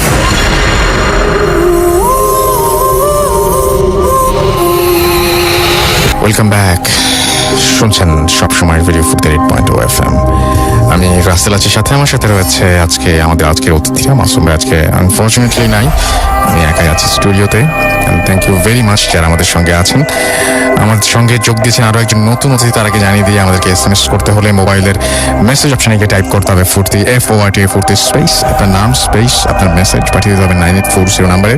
আমাদের ইমেইল করতে চাইলে আমাদের ইমেল অ্যাড্রেস হচ্ছে bhootfm@radiofurti.fm, which is BHWTFM@RADIOFORT.FM। আপনার নাম, ঠিকানা এবং ফোন নাম্বার সহ আপনার জীবনে ঘটে যাওয়া বা আপনার জানা সেরা ঘটনা লিখে পাঠিয়ে দিন আমাদের কাছে। ঘটনার শুরুতে অবশ্যই উল্লেখ করুন যে ঘটনাটা আপনি স্টুডিওতে এসে শেয়ার করতে চান, নাকি আপনি চান আপনার ঘটনা আমরা পড়ে শোনাই। যারা দেশের বাইরে রয়েছেন তারা অডিও ক্লিপ পাঠিয়ে দিতে পারেন সরাসরি। আমাদের দুটো ফেসবুক পেজ রয়েছে, www.facebook.com/radio.furti and www.facebook.com/bhootfm.russell। আমরা চলে যাব আমাদের পরবর্তী অতিথির কাছে, এবং তার ঘটনাটা শুনে আমি কয়েকবার জিজ্ঞেস করেছি যে আমি আপনাকে কেন বিশ্বাস করবো, আমি আপনার কথা বিশ্বাস করতে পারছি না, এরকম কয়েকবারও বলেছি। আমি একটু আগে যখন ওনার সাথে কথা বলছিলাম অফ এয়ার, আজকে মানে প্রায় 11টা সাড়ে 11টার দিকে, তখন বারবার করে বলছিলাম, বাট উনি মেক শিওর করেছেন যে না, ইটস ট্রু স্টোরি, অ্যান্ড উনি এক্সপিরিয়েন্স করেছেন এটা, it was real experience. So আমাকে বিশ্বাস করতে হয়েছে। আপনি বিশ্বাস করবেন কিনা it's up to you, but আপনি শুনে দেখুন। আপনার নামটা প্লিজ একটু বলবেন, কোথা থেকে এসেছেন আর কি করেন আপনি? আসসালামু আলাইকুম রাসেল ভাই, আমি শুভ, আমি এসেছি উত্তরা 10 নম্বর সেক্টর থেকে। জি। সো ভাইয়া, কি করেন? আমি একটা কোম্পানিতে আর কি জব করতেছি। কোম্পানির কাজটা কি? নাম না শুনলাম আমরা, কাজটা কি আপনার? মানে আমার কাজটা ওয়াশিং এ। ওয়াশিং এর কাজ, ওকে। তো আপনি যখন যে ঘটনাটা বলবেন তখন আপনি কি করতেন? তখন আমি আসলে একটা এমব্রয়ডারিতে জব করতাম। ওকে, এমব্রয়ডারি কাজ করতেন। এখন আমরা চলে যাই আপনার ঘটনায়, শুনি আপনার ঘটনাটি। সো ভাইয়া, ঘটনায় চলে যাচ্ছি। ঘটনা হচ্ছে 2012 সালের, এটা হচ্ছে মার্চের দিকের ঘটনা। জি। সো আমার একটা অদ্ভুত অভ্যাস কি, যে আমি বেশি রাত জাগি, তো রাত্রে হাঁটা চলাটা বেশি করি। তো তখন আর কি সন্ধ্যাবেলা হাঁটা চলা করতেছিলাম, তখন সম্ভবত এশিয়া কাপ খেলা চলতেছিল। তো খেলাটা দেখে আর কি আমি বাসায় ব্যাক করতেছিলাম রাত্রে 12টা কি 12:30টার দিকে। তো আমাদের এলাকায় একটা জায়গা আছে, ওইখানে তখন নাইট গার্ড ছিল না, বাট এখন আছে। আচ্ছা। তো ওইখান দিয়ে আসতেছি, তো আমি দেখলাম যে একটা নাইট গার্ড বসে আছে। আচ্ছা। কিন্তু তার হাতে যে লাইট থাকবে সে জিনিসটা নাই, একটা লাঠি শুধু। তো আমি তাকে জিজ্ঞেস করলাম যে মানে একটা লোকটা যেহেতু এতদিন দেখি নাই, তো হঠাৎ করে দেখলাম, তো জিজ্ঞেস করতেই পারি এলাকায়। তো আমি জিজ্ঞেস করলাম যে চাচা আপনি কি এখানে নতুন, আপনাকে নিয়োগ দিচ্ছে? তো সে আমাকে বললো, সে আমার কোনো রেসপন্স দেয় নাই, মানে রিপ্লাই দেয় না কথা। আমি চলে আসতেছি, তো পিছন থেকে সে ডাক দিল, আচ্ছা একটু মোটা গলায় সে ডাক দিল যে বাবা একটু এদিকে আসো। তো আমি তার কাছে গেলাম, তো গিয়ে বললাম জি আঙ্কেল বলেন। তো বললো যে বাবা তোমার সাথে আমার কিছু কথা আছে। তো আমি বললাম যে কি কথা? সে বললো যে আমার একটা কাহিনী আছে, সেটা আমি তোমাকে বলতে চাই। আচ্ছা তো আমি বলতেছিলাম দেখেন এসব আমাকে এখন বলে লাভ নাই, আমি বাসায় যাবো, এমনি রাত 12টা 12:30 বেজে গেছে। তো সে আমার বলতেছে যে না তুমি একটু শুনে যাও, এত টাইম অপচয় করলা, তা আরেকটু করো। তো আমি তার পাশে বসলাম আর কি, একটা বেঞ্চ ছোট, তো এটা বেঞ্চ বলা যায় না, মানে ওয়াল টাইপের। আমি সেখানে বসছি, বসার পরে সে আমার বলতে শুরু করলো সে তার বাড়ি নাকি নওগাঁতে। আচ্ছা তো সে আজ থেকে 12 বছর আগে, মানে তখন আর কি, সেই সময় থেকে 12 বছর আগে সে তার একটা চার দোকান ছিল। তো তার বাড়িটা হাইওয়ের পাশে, তার চার দোকান, আর বাড়িটা হাইওয়ের সাথে। আচ্ছা তো সে চার দোকান বন্ধ করে রাত্রে 11টা কি 11:30টার দিকে বাড়িতে ফিরে। তো প্রতিদিনের মতো সে, ও রাসেল ভাই এখানে একটা কথা বলে রাখি, এই কথা যখন সে আমাকে বলতেছিল আমার খুবই বিরক্ত লাগতেছিল। তো আমি বললাম যে আমি বাসায় চলে যাবো আঙ্কেল, আরেকদিন শুনবো আপনার কথা। তো সে বললো না। তো আমি আসলে একটা সিগারেট বাইর করি পকেট থেকে, যে সিগারেটটা খাওয়ার জন্য।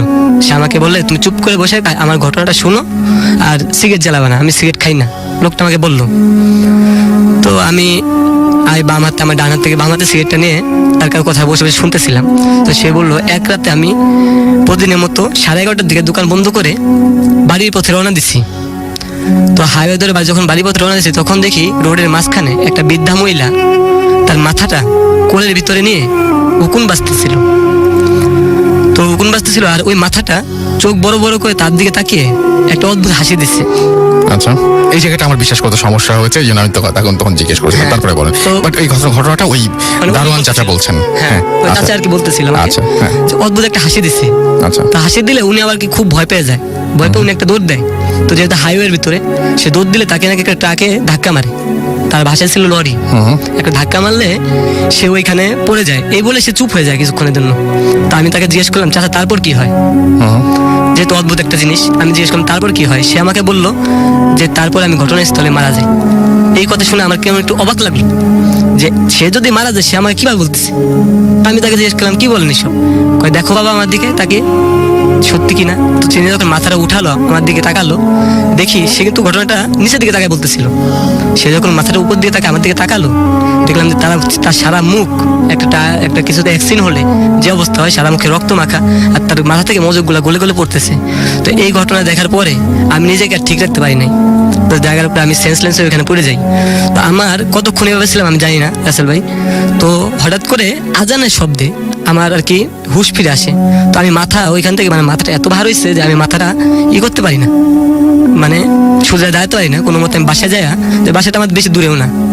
তো বাসায় যেয়ে আমি মাথায় পানি ঢেলে কাউকে কিছু না বলে শুয়ে পড়ি। তো কিছুদিন শরীর খারাপের পর আমি এই ঘটনাটা আমার বন্ধু বান্ধব, মানে আত্মীয় স্বজন কাউকে বললেও তারা কেউ বিশ্বাস করতে চায় না ঘটনাটা, যেহেতু অবিশ্বাসী একটা ঘটনা। তো সে বিশ্বাস করতে চায় না। লাস্টে শেষকালে আমি একটা হুজুরকে বলি এই ঘটনাটা, একটা ইমাম সাহেবকে, যে ইমাম সাহেব আমার সাথে তো এরকম একটা ঘটনা ঘটছে, তো কেন এরকম ঘটলো? তো তিনি আমাকে বললেন যে তুমি রাত বেরাতে যে চলাফেরা করো, তোমার পিছে খারাপ কিছু ফলো করছে। তো এই জিনিসটা থেকে তোমার মুক্তি পেতে হবে, নয়তো এই জিনিসটা তোমাকে জ্বালাতন করবে বিভিন্ন রকমের। তো এই জিনিসটা আমি বললাম যে এই জিনিসটা কি আর কেউ দেখছেন? কয় না, এই জিনিসটা তো এদিকে এরকম না, অন্য কিছু হতে পারে, কিন্তু এরকম কোনো কিছু এখন ঘটে নাই। তো তোমার সাথে যেহেতু ঘটেছে, তোমার পিছনে খারাপ কিছু আছে।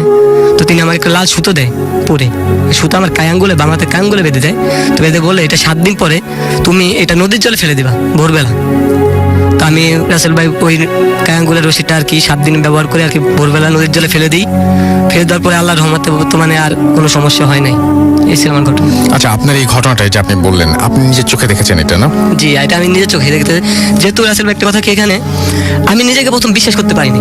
যখন আজান দিল আমি উঠলাম, পড়ে গেছে ওইখান থেকে উঠলাম, আমি নিজেকে প্রথম ভেবেছিলাম যে হয়তো আমি কোনো ভুল দেখেছি অথবা করেছি। কিন্তু আমার ওই জিনিসটা খেয়াল আছে, যেহেতু আমি ডান হাত থেকে সিগারেটটা বাম হাতে নিয়েছি আর সেইখানে বসেছিলাম যেখানে সে আমাকে বলতেছিল। তা আমি যদি ডানাতে বানাতে নিয়ে হঠাৎ করে পড়ে গেলাম, তো কিন্তু আপনি যেটা দেখেছেন সেটা অস্বাভাবিক না? আপনার কাছে মনে হয় না যে অস্বাভাবিক জিনিসটা? জি, এই জিনিসটা আসলে সত্যি মানে বলতে গেলে মানে অবিশ্বাস্য একটা ঘটনা। দেখেন একটা জিনিস, যে একটা মৃত ব্যক্তি, সে বলতেছিল সে মারা গেছে শেষকালে, কিন্তু সে প্রথম আমাকে ঘটনাতে শুরু করলো। এর ভিতরে একটা প্যারানর্মাল কিন্তু জিনিস ছিল, যে সে একটা মাথা গেছিল, ওইটাও একটা অবিশ্বাস্য জিনিস। না, সেটা বুঝতে পেরেছি, সেটা কিন্তু তার যে চেহারাটা সে যেভাবে দিছে, রাসেল ভাই আমার শরীরের উপর সময় এখন দাঁড়িয়ে গেছে, যে তার যে চেহারাটা যে দেখে তার পুরো রক্তে লাল। না, আমি আপনাকে অবিশ্বাস করছি না, আমি জাস্ট আপনাকে জানার জন্য বললাম। আপনার ফ্যামিলিতে এছাড়া আপনার অনেক ঝামেলা আছে, আপনি বলছেন আপনার জি। মা যখন আপনাকে ভাই মনে হয় মানে আমার জন্মের আগে আর কি। জি জি, কি জানো ঝামেলাটা? ওইটা হচ্ছে যে রাসেল ভাই, আমার ভাইয়ের তখন 4-5 বছর বয়স, বড় ভাই আর কি, আমার বড় ভাই। জি। তো 4-5 বছর বয়স, তো আমরা যে এলাকায় ঘোষণা করতে চাই একটু আগে আমি বললাম, সেই এলাকাতে আমরা থাকতাম। তো অন্য সাইডে ওইখানে একটা গাছ আছে, সেই কথাটা আমি আপনার বলি না আর কি। তাল গাছ, বট গাছের উপর তাল গাছ, তো বট গাছের উপর একটা তাল গাছ, তো ওইখানে একটা বেকারি আছে, তো ওই সাইডে আমাদের বাসা ছিল। তো ওই বাসাটা আপাতত নেই, মানে ওইখানে ভাড়া থাকতাম আমরা। তো ওইখানে আমরা ভাড়া থাকি। তো আমার খালা খুব অসুস্থ ছিল, আমার একটা খালা তো ভাই ছিল আমার বড় ভাইয়ের বয়সী। তো তিনি, আমার আম্মু সন্ধ্যার মানে দুপুরবেলা আর কি, একটা ভিক্ষুক আসে, আমার আম্মু তখন গর্ভবতী। তো ভিক্ষুক আসে, সে জিজ্ঞেস করে যে মা ভিক্ষা দাও। তো আমার মা আম্মু তাকে ভিক্ষে দেয়। ভিক্ষে দেওয়ার পরে তা আম্মু যাক, ভিক্ষুক চলে যায়। চলে যাওয়ার পরে আম্মু আর কি সন্ধ্যার পরে আর কি 2টা বাচ্চা দেয়। তার আন্টি অসুস্থ, তার ছেলে আর কি আমার আম্মুর কাছে ঠিক আছে। তো তাকে পাশে রেখে, আমার বড় ভাইকে পাশে রেখে আম্মু সে ঘুমায় আর কি। তো হঠাৎ করে সে রাত্রে স্বপ্ন দেখে যে ওই ভিক্ষুকটাই তার কাছে আবার আসছে। তো আম্মু বলছে যে আপনাকে না একবার ভিক্ষে দিলাম। ও এর ভিতরে কথা ভাই বলতে ভুলে গেছি। সেটা হচ্ছে আম্মুরা বলতেছে স্বপ্নের ভিতরে যে তোর কাছে চাইলাম, তুই দিলি না। তো আম্মু বলতেছে যে আপনাকে আমি দুপুরবেলা ভিক্ষে দিলাম, আবার আপনি কি চান? তো বলতেছে তোর দুই পাশে যে 2টা বাচ্চা আছে, তার ভিতর তুই আমাকে একটা দিয়ে দে। তো আম্মু বললো যে না, এখান থেকে একটাও দেওয়া যাবে না, এটা আমার বোনের ছেলে আর এটা আমার ছেলে, এটার ভিতরে কাউকে একটা দেওয়া যাবে না। তো সে বলতেছে না, আমি ছাড়া যাবো না, কোনো মতে যাবো না, আমাকে একটা দিতেই হবে, 2টার ভিতরে একটা দিতে হবে। তা আম্মু তো কোনো মতে দিবে না। তো লাস্টে অনেক আর কি স্বপ্নের ভিতরেই মানে জোরাজোরি হওয়ার পরে আম্মু বলে ঠিক আছে, তুই যেহেতু মানবি না, যাবি না, তো তুই এক কাজ কর, আমার পেটে যে সন্তান আছে সেটা নিয়ে যা, তারপর তুই এই 2টা নিস না। তো আম্মুর খুবই মানে অসুস্থ হয়ে পড়ে আর কি ও স্বপ্নের ভিতরে। তো এর ভিতরে সে চলে যাইতেছে নিয়ে, আম্মুর যে ভাষায় আর কি একটা ঝোলা কাঁধে, সে চলে যেতেছে। তো আম্মু বললো তুই যেহেতু আমারটা নিয়ে চলে যেতেছিস, আমার পেটটা নিয়ে, তাহলে আমি তোকে কিভাবে ছেড়ে দিই? এই বলে সে হারিকেনটা ছুঁড়ে মারে তার দিকে। তো তার সারা শরীরে আগুন লেগে যায়। তো এর ভিতরে আম্মু খুব অসুস্থ হয়ে পড়ে। এর ভিতরে ভোরবেলা সকাল দিকে মানে সবাই মিলে আম্মুকে হাসপাতালে নেওয়ার জন্য, মানে যে বের হবে কোথা থেকে সবাই আসে, আম্মু চিল্লাচিল্লি, মানে পেটে খুব ব্যথা। তো সবাই ঘরে আসে, কেউ ফলো করে না দরজার সামনের দিকে, কেউ ফলো করে না, জাস্ট দরজার ভিতরে আসে আম্মু ধরে আর কি বাইরে নিতেছে। এর ভিতরে আম্মু ফলো করে যে দরজার সামনে একটা কাক মরে পড়ে আছে, একটা কাক পড়ে আছে এখানে, কালো কুচকুচে একটা কাক।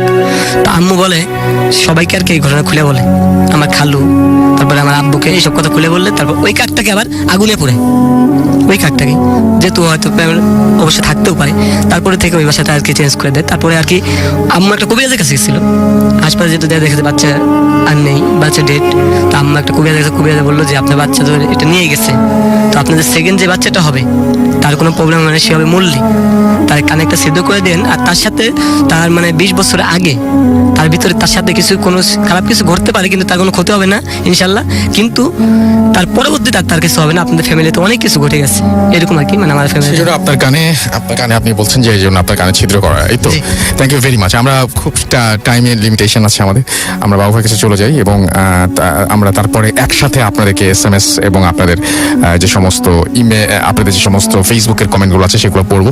বাবু ভাইয়ের ঘটনাটা পড়ে শেষ করে আমরা শেষ করে ফেলি। তো বাবু, আমরা সেকেন্ড স্টোরিটা শুনি আপনার কাছ থেকে। হ্যাঁ রাসেল ভাই, এটা হচ্ছে ইয়াসির ভাইয়ের ঘটনা, বেশ কিছুদিন আগের। অ্যাকচুয়ালি ইয়াসির ভাই গ্রামে যেত আর কি বেড়াতে, প্রায় ওনার গ্রাম খুব ভালো লাগতো আর কি। তো উনি ওইবার ওনার এক ফ্রেন্ডের ডাকে তাদের গ্রামের বাড়িতে যায়। সো ওনার গ্রামের মানে ওনার যে ফ্রেন্ড ছিল আর কি, তো ফ্রেন্ডটা ওনার সাথে আসতে পারেনি, আগে গিয়েছিল। তো ওনাকে বলে যে তুই চলে আয়, এরকম করে নর্থ বেঙ্গলের কাছের একটা গ্রাম আর কি। আচ্ছা। তো যাই হোক, উনি ওই রওনা দেন আর কি দিনের বেলা যথারীতি সময় মতো গ্রামে ওনার ওখানে যে নেমে রাত্রেবেলা আসা শুরু করেন। তো রাস্তাটা ছিল বেশ আপনার অন্ধকার হয়ে গেছে, রাত্রেবেলা ধরেন 10টা-11টার সময় বেশ অন্ধকার হয়ে যায়। তো গাছপালার মধ্যে দিয়ে যখন আসতেছেন তখনই ওনার কাছে বেশ মানে ভালো লাগে, কারণ মানে এই জায়গাটা হচ্ছে বেশ জোনাকি জ্বলছে এরকম একটা অবস্থা, এবং গ্রামটা বেশ নিশুতি একটা গ্রাম যেখানে বিদ্যুতের কিছুই নেই সেখানে। তো আস্তে আস্তে তো উনি এসে এক জায়গায় দাঁড়ান, সেখানে এসে দেখে যে একটা আপনার খেয়াঘাট আছে। তো খেয়াঘাটে আপনার একজন মাঝি বসে আছে একটা ছোট নৌকাতে। তো উনি বলেন যে আমি নদী পার হব। তো লোকটা কোনো কথা না বলে ওনাকে জাস্ট নৌকায় উঠতে বলেন এবং নৌকাটা আস্তে আস্তে ছেড়ে দেন আর কি। তো নৌকাটা যখন যাচ্ছে রাসেল ভাই পানিতে, এবং উনি শব্দ পাচ্ছেন যে যে মাঝি আছে সে আস্তে আস্তে করে আর কি আপনার বইটা পাচ্ছে আর কি। তো যেতে যেতে যেতে যেতে নৌকার মানে বেশ অনেকক্ষণ চলে গেছে, উনিও বেশ মানে আর কি হয়ে গেছেন, উনি ওখানে বসে একটা সিগারেট ধরান, সিগারেট খাচ্ছেন। তো এক সময় উনি খেয়াল করেন যে নৌকাটা আর কি আর সামনে বাড়ছে না, মনে হচ্ছে যে নৌকাটা ভেসেই আছে ওখানে। আচ্ছা। তো উনি হঠাৎ করে তাকান সামনে, তাকায় দেখেন যে নৌকার মধ্যে আসলে কেউ নাই, উনি একাই বসা নৌকার ভেতরে, কোনো মাঝি নেই নৌকার ভেতরে। এবং এই সময় উনি দেখেন যে নৌকাটার মানে যে সামনের যে ভাগটা, ওই জায়গাটা বেশ দুলতেছে, মনে হচ্ছে কেউ ঠেলে দিচ্ছে বেশ উপরের দিকে। আচ্ছা। এবং মানে একটা এই গঙ্গানির মতো শব্দ আসতেছে আর কি, লাইক সামবাডি ইজ মানে আর কি একজন গোঙাচ্ছে কাউকে, মানে মুখ চেপে ধরছে, মানে ডেফ অবস্থা আর কি। আচ্ছা। উনি বেশ এটাতে মানে ভয় পেয়ে যান। নদীর প্রায় মাঝামাঝি জায়গা, মানে মধ্য নদীতে প্রায় উনি, এই সময় এরকম একটা শব্দ আসতেছে এবং নৌকার কোনো মাঝি নাই, বইটা কোথায় তাও জানেন, এবং উনি এটাতে ইউজ টু নাই, বইটা পাওয়ার মতো অবস্থা ওনার না। তো উনি বেশ ভয় পান। তো গঙ্গানির শব্দটা এক পর্যায়ে মানে উনি মানে মনে হচ্ছে কেউ গলা চিপে ওনাকে বলতেছে মেরে ফেললো, এরকম মানে মানে এরকম ধরনের একটা কথা আর কি। তো উনি তখন না ওই পানিতে লাফ দিয়ে পড়েন আর কি, আর উনি ওখানে আর বসে থাকতে পারেন না। পানিতে লাফ দিয়ে পড়ে উনি যেভাবে সাঁতার জানতো, খুব মানে কম মানে কষ্ট করে সাঁতারে আশ্রয় পাচ্ছে আর কি, উনি ডাঙায় উঠে আসেন এই পাশে, যেই পাশ থেকে উনি নৌকায় উঠছিলেন সেই পাশে উনি উঠে আসেন এবং উনি দৌড়তেন ওখানে। তো দৌড়াতে উনি যায় যে একদম আর কি দূরে কোথাও আমার পায় না, দেখে যে একটা দোকান আর কি আছে। তো দোকানের ভেতরে হালকা আলো জ্বলতেছে, দোকানটা বদ্ধ, দোকানের মধ্যে হালকা আলো জ্বলতেছে আর কি। তো উনি দোকানের মধ্যে খুব নক করেন, কিল টিল মারের কিল, দোকানের লোকটা ভেতর থেকে একজন বলে কে এত রাতে, সেও দরজা খুলতে চায় না। তো উনি তারপর বলে ভাই আমি আসছি, আমি শহর থেকে আসছি, দরজাটা খুলেন প্লিজ। আচ্ছা। ঝাপটা খুলেন প্লিজ। অনেক রিকোয়েস্ট করার পর লোকটা ঝাপ করলে একটু খুলে দেখে ওনাকে, দেখে বলে যে আপনি এখান থেকে কি করতে আসছেন? তো বলে যে আমি এখানে আসছিলাম, আমি তো ওই পার নদীর ওই পারে যাবো, এখানে এসে। বলে আপনি এখান থেকে কেন আসছেন? আপনি তো ওই পার দিয়ে মানে ওখানে আর আছে, ছোট সাঁকো আছে, ওখান থেকে যেতে পারতেন, ওখানে তারপর ভালো নৌকার ব্যবস্থা আছে, মানে আপনাকে কোনো না কোনো ভাবে ওখানে পৌঁছা দিত, এই রাস্তা দিয়ে তো আসার কিছু নাই। তো উনি বললো যে ভাই আমি এখান থেকে আসছিলাম, এসে একটা নৌকা দেখছি ঘাটে, এবং এই ঘাটে আমি পার হতে গেছিলাম, এরকম মানে পড়ছি, তার শরীরে ভেজা। তো লোকটা তো ওনাকে গাটা মুছতে দিল। তো বললো যে আপনি যেখান থেকে আসছেন এখানে এই জায়গায় আগে একটা এরকম মাঝি থাকতো আর কি, এবং মাঝির আপনার সম্পদ ছিল, কিছু জমি জমা ছিল। তো এই গ্রামে যে ওখানে একজন আছে, দুষ্ট লোক আছে আর কি, সে ওখানকার প্রভাবশালী লোক আর কি, সে মাঝির জায়গাটা নেওয়ার জন্য তার সাথে অনেক গন্ডগোল করছিল, এবং পরে ওই মাঝিকে মেরে আপনার ওই পাথর বেঁধে আর কি পানির তলে ডুবাই দেয় আর কি। এবং এরপর থেকে অনেকেই নাকি ওখানে দেখে যে ওই মাঝিকে বলে যে আপনি মানে ওখানে মাঝি পাবেন কোথায়, মানে নৌকাও তো থাকার কথা না, কিভাবে আপনি নৌকার মধ্যে গেলেন আর কিভাবে আপনি পড়লেন, এরকম আর কি। ওই লোকটা ওনাকে তো উনি খুব ভয় পায়, এবং ওই রাতের বেলা উনি ওই দোকানেই থেকে যায় আর কি লোকের সাথে, এবং পরে ওখান থেকে উনি ব্যাক করেন। ওকে, এটা ছিল ঘটনা। আচ্ছা, থ্যাংক ইউ ভেরি মাচ বাবু ভাই আপনার সেকেন্ড স্টোরির জন্য। আমরা এবার SMS এ যাব, এবং আমাদের কাছে বেশ কিছু SMS অলরেডি আছে।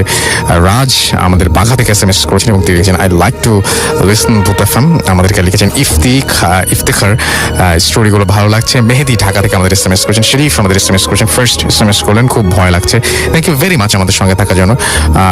আমরা দেখতে পাচ্ছি জিলান আমাদের SMS করেছেন, নাটোর থেকে শুনছেন তিনি। এমডি বুলবুল তেজগাঁও থেকে আমাদের সাথে আছেন। ফাহিম আমাদের সাথে আছেন, আমাদের সাথে হচ্ছেন কাইয়ুম, এবং প্রায় 1 বছর পর শুনছেন সেই পুরনো feelings. Thank you very much, welcome back Qayyum, এবং আশা করছি আবারও রেগুলার আপনাকে পাবো।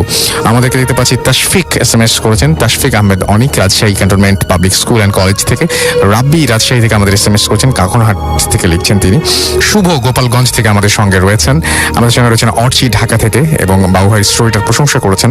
আমি দেখতে পাচ্ছি আতিক, তিনি শুনছেন আমাদেরকে পাংশা থেকে। এছাড়াও হিমেল আমাদের সাথে আছেন, আমাদের সাথে রয়েছেন SH ডালিম হাজারিবাগ ঢাকা থেকে, এবং আমাদেরকে দেখতে পাচ্ছি যে SMS করেছেন হাসান খান বিশ্বনাথ সিলেট থেকে। এছাড়া আমাদেরকে দেখতে পাচ্ছি SMS করেছেন পটুয়াখালী থেকে DP নয়ন। এছাড়াও SH হালিম আবারও SMS করেছেন। MD হাবিব সবুজ এবং পলাশ আমাদেরকে SMS করেছেন কাদিরগঞ্জ রাজশাহী থেকে। হাসান খান আমাদের আবারও SMS করেছেন।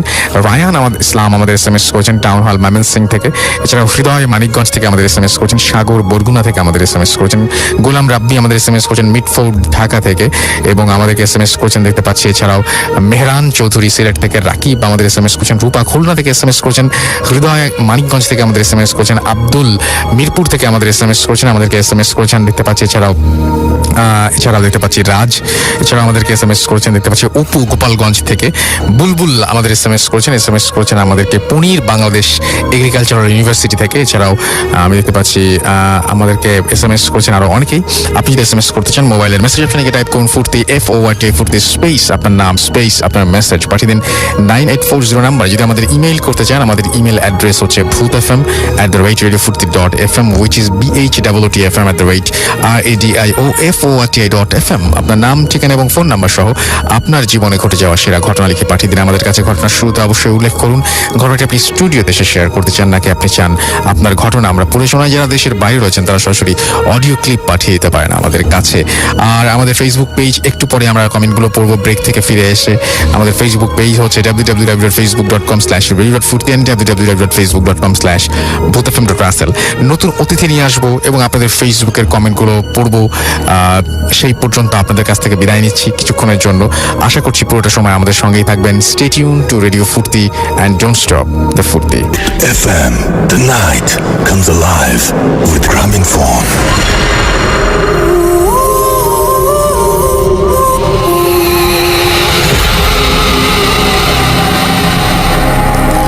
Welcome back. শুনছেন সবসময় রেডিও ফুর্তি 8.0 FM। আমি রাসেল আছি সাথে এবং আমার সাথে নতুন অতিথি যোগ দিয়েছেন কিছুক্ষণ আগেই এবং তাদের মধ্যে একজন আপনারা সবাই চেনেন, তিনি হচ্ছেন হাফিজ মাইনুদ্দিন ভাই এবং তিনি আমাদের সাথে এই মুহূর্তে আছেন এবং আমরা কিছুক্ষণের মধ্যেই আমাদের আজকের এপিসোডে খুব ইন্টারেস্টিং একটা পার্ট শুরু করব। সেটা হচ্ছে যে আপনারা অনেকেই অনেকের সমস্যা নিয়ে আমাদের লিখেছেন, সেই সমস্যাগুলোর জবাব দেওয়ার চেষ্টা করবেন কিছু কিছু বিষয়ে হাফিজ মাইনুদ্দিন ভাই এবং আপনাদের সমস্যাগুলো আমার কাছে এই মুহূর্তে আছে। আমি সমস্যাগুলোর কথা জানাবো ওনাকে। তার আগে আমরা যেতে চাই ফেসবুক পেজে আমাদের এবং দেখতে চাই হৃদয় খান আমাদের লিখেছেন যে বাবুভাই স্টোরি ভালো লাগে। আসিফ আল আজাদ আমাদের SMS করছেন মিরপুর থেকে, লাস্ট ঘটনাটা অনেক ভালো ছিল। জামাল হোসেন আমাদের SMS করছেন এবং আমাদেরকে নাসিম SMS নয় কমেন্ট করেছেন, নাসিম হাসান আমাদের কমেন্ট করেছেন দেখতে পাচ্ছি। এছাড়াও আমি দেখতে পাচ্ছি আমাদের সাথে রয়েছেন আর্টিস্ট শাকিল, এছাড়াও সাইয়দ আজাদ জিবরান আমাদের সঙ্গে রয়েছেন, আমার ছোটন মেটাল।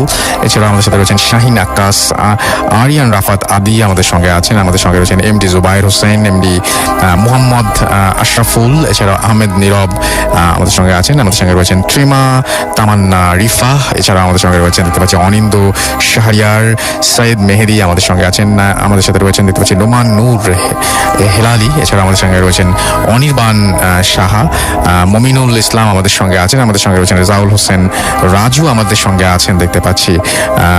এছাড়াও আমাদের সাথে শাহিন আলম আমাদের সাথে রয়েছেন, রউফ ইসলাম আমাদের সঙ্গে আছেন। আমাদের সাথে রয়েছেন দেখতে পাচ্ছি SD শাউন, এছাড়াও আমাদের সাথে আছেন আবির খান, আবিন টুডু আমাদের সঙ্গে আছেন। এছাড়াও দেখতে পাচ্ছি আমাদের সঙ্গে অ্যাপ দিয়ে শুনছেন অনুপ মণ্ডল, লিটন হাসান নীল আমাদের সঙ্গে অ্যাপ দিয়ে শুনছেন এবং অ্যাপের ছবি আপ করেছেন। আপনারা চাইলে আপনারা যদি অ্যাপ দিয়ে শুনে থাকেন তাহলে অ্যাপের ছবি আপ করতে পারেন আমাদের সঙ্গে এবং আপনি সে সাথে কি অবস্থায় শুনছেন সেটাও আমাদেরকে এখন মানে আপলোড করতে পারেন। যারা আপনারা গ্রুপে শুনছেন, একসাথে অনেকে মিলে শুনছেন, তারা আমাদেরকে সেই ছবি পাঠাতে পারেন যদি বন্ধু বান্ধব মিলে একসাথে শুনে থাকেন এখন। আর আমাদের সাথে যে ফেসবুকে যে আমাদের যে ভূত এফএমের যে পেজটা রয়েছে সেখানে দেখতে পাচ্ছি আমাদের সঙ্গে আছেন অ্যাঞ্জেল তাসনিম, এছাড়াও রিহাব রহমান আমাদের সঙ্গে আছেন। আমাদের সঙ্গে রয়েছেন MD বসির খান, আমাদের সঙ্গে আছেন জাফর কবির সোহান, সজল আহমেদ, নাইমুল ইসলাম দুর্জয়, আশিক মন, নীলপরি নিরঞ্জনা আমাদের সঙ্গে আছেন, হামিদুর, এছাড়াও MD রেদওয়ান হোসেন আফ্রিদি, অনিক ইসলাম আমাদের সঙ্গে আছেন। আমাদের সঙ্গে রয়েছেন দেখতে পাচ্ছি এছাড়াও সুমন সাহা, এছাড়াও আমাদের সঙ্গে আছেন আহমেদ সিজান, এছাড়াও অনিকেত প্রান্তর আমাদের সঙ্গে আছেন, তানজিনা সিদ্দিকি আমাদের সঙ্গে আছেন। আমাদের সঙ্গে রয়েছেন দেখতে পাচ্ছি জিদান চাকমা, এছাড়াও রিহাব রেহমান আমাদের সঙ্গে আছেন। আমাদের সঙ্গে রয়েছেন ফাহিম হাসান, হৃদয় খান আমাদের সঙ্গে আছেন। আমাদের সঙ্গে রয়েছেন রিফাত, এছাড়াও রুবেল মাহমুদ আমাদের সঙ্গে আছেন। আমাদের সঙ্গে আরো অনেকেই আছেন। আর SMS তো পড়েছি একটু আগে, আমরা এখন সরাসরি আবারও ঘটনায় চলে যাব। তবে তার আগে কিছু প্রশ্নের উত্তর এখন আমরা খুঁজে পেতে চাই।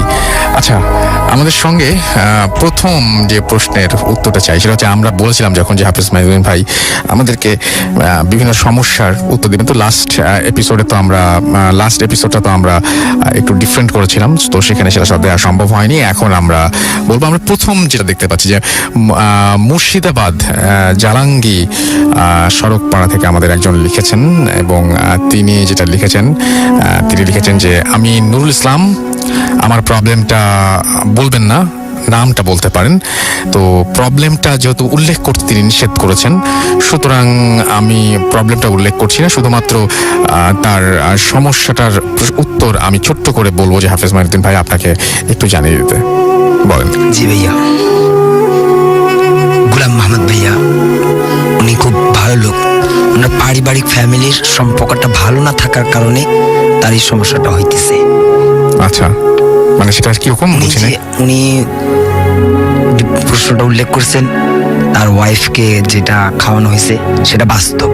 আচ্ছা, হ্যাঁ, খাওয়ানো হয়েছে।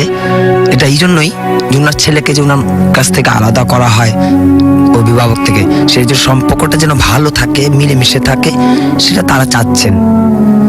তাদের সম্পর্কটা, ফ্যামিলির সম্পর্কটা ভালো না থাকার কারণে। তার মানে আপনি বলছেন যে উনি যেটা আন্দাজ করছেন কিছু খাওয়ানোর ব্যাপারটা, সেটা আসলে খাওয়ানো হয়েছে। আমরা সেকেন্ডটাতে চলে যাই। এমডি মারুফ আর রশিদ আমাদের লিখেছেন খুলনা থেকে, আমার মাথা প্রায় সব সময় গরম থাকে এবং আমি অনেক কিছু ঘটনার আগে টের পাই, এর সমাধান দিলে উপকৃত হব। রাশেদ ভাইয়ার আল্লাহ তাআলা বিবেক শক্তিটা প্রখর করে দিয়েছেন, যার কারণে উনি এই জিনিসটাকে যে কোনো কাউকে দেখলে অথবা কোনো কিছু দেখার সাথে সাথে উনি বুঝতে পারেন যে ঘটনা ঘটে যাচ্ছে। আর উনার যে মাথাটা গরম থাকে, উনি বলতেছেন সেটা তার অস্থিরতার কারণে। সবকিছুতে উনি অগ্রিম যেটা বলবেন সাথে সাথে যেন হয়ে যায়, সবার কাছ থেকে সবকিছু অস্থিরতা করার কারণে তার মাথাটা গরম থাকা হয়। কিন্তু তার কোনো সমস্যা না, এটা হইতেছে আল্লাহ তাআলা তাকে বিবেক শক্তিটাকে প্রখর করে দিয়েছেন। মিরাজুল হাসান মিরাজ আমাদের লিখছেন, তিনি লিখছেন ঘুমানোর সময় আমাকে খুব ঘন ঘন বোবা ধরে। হ্যাঁ, এটা কি কোনো প্রবলেম? হ্যাঁ, এটা একটা সমস্যা। উনাকে বলবো 5 ওয়াক্ত নামাজ যেন পড়া হয় উনার। আচ্ছা, উনার 5 ওয়াক্ত নামাজ জামাতের সাথে অথবা যেভাবে হোক উনি নামাজ যেন পড়া হয়, এবং রাত্রিবেলা যখন উনি ঘুমাবে ওযু করবে, আর ডান দিক বুকের ডান পাশে আলিফ, মাঝখানে লাম, বাম পাশে মিম লিখে ঘুমালে দুবার কখনো ধরবে না। আচ্ছা, আমাদের এখানে লিখছেন যে প্রায় 2 বছর আগে ডিভোর্স হয় একজনের, গাইবান্ধা থেকে তিনি লিখছেন, তৌফিকুল আলম, এবং তিনি বলছেন ডিভোর্সের 7 থেকে 10 দিন। আচ্ছা, বাবার নাম তৌফিকুল আলম, তার নাম হচ্ছে আরিফ মোহাম্মদ তৌফিক, এবং তিনি লিখছেন যে 7 থেকে 10 দিন পরে বেডরুমের ফ্যান নষ্ট হয়ে যায়। ফ্যান ঠিক করার সময় ফ্যানের উপরে তিনি সাদা কাগজে কিছু একটা লিখিত অবস্থায় একটা তাবিজ পান। এই তাবিজটা কোথা থেকে আসলো তিনি জানতে চেয়েছেন। জি ভাইয়া, তাবিজটা তো ডিভোর্সের অনেক আগেই ছিল। আপনার তাই মনে হয়? জি জি, তার মানে আগে থেকে ছিল না, অনেক আগে। তার মানে আপনি বলছেন যে সম্পর্ক ভাঙার কারণটাও এরকম? আচ্ছা, ওকে।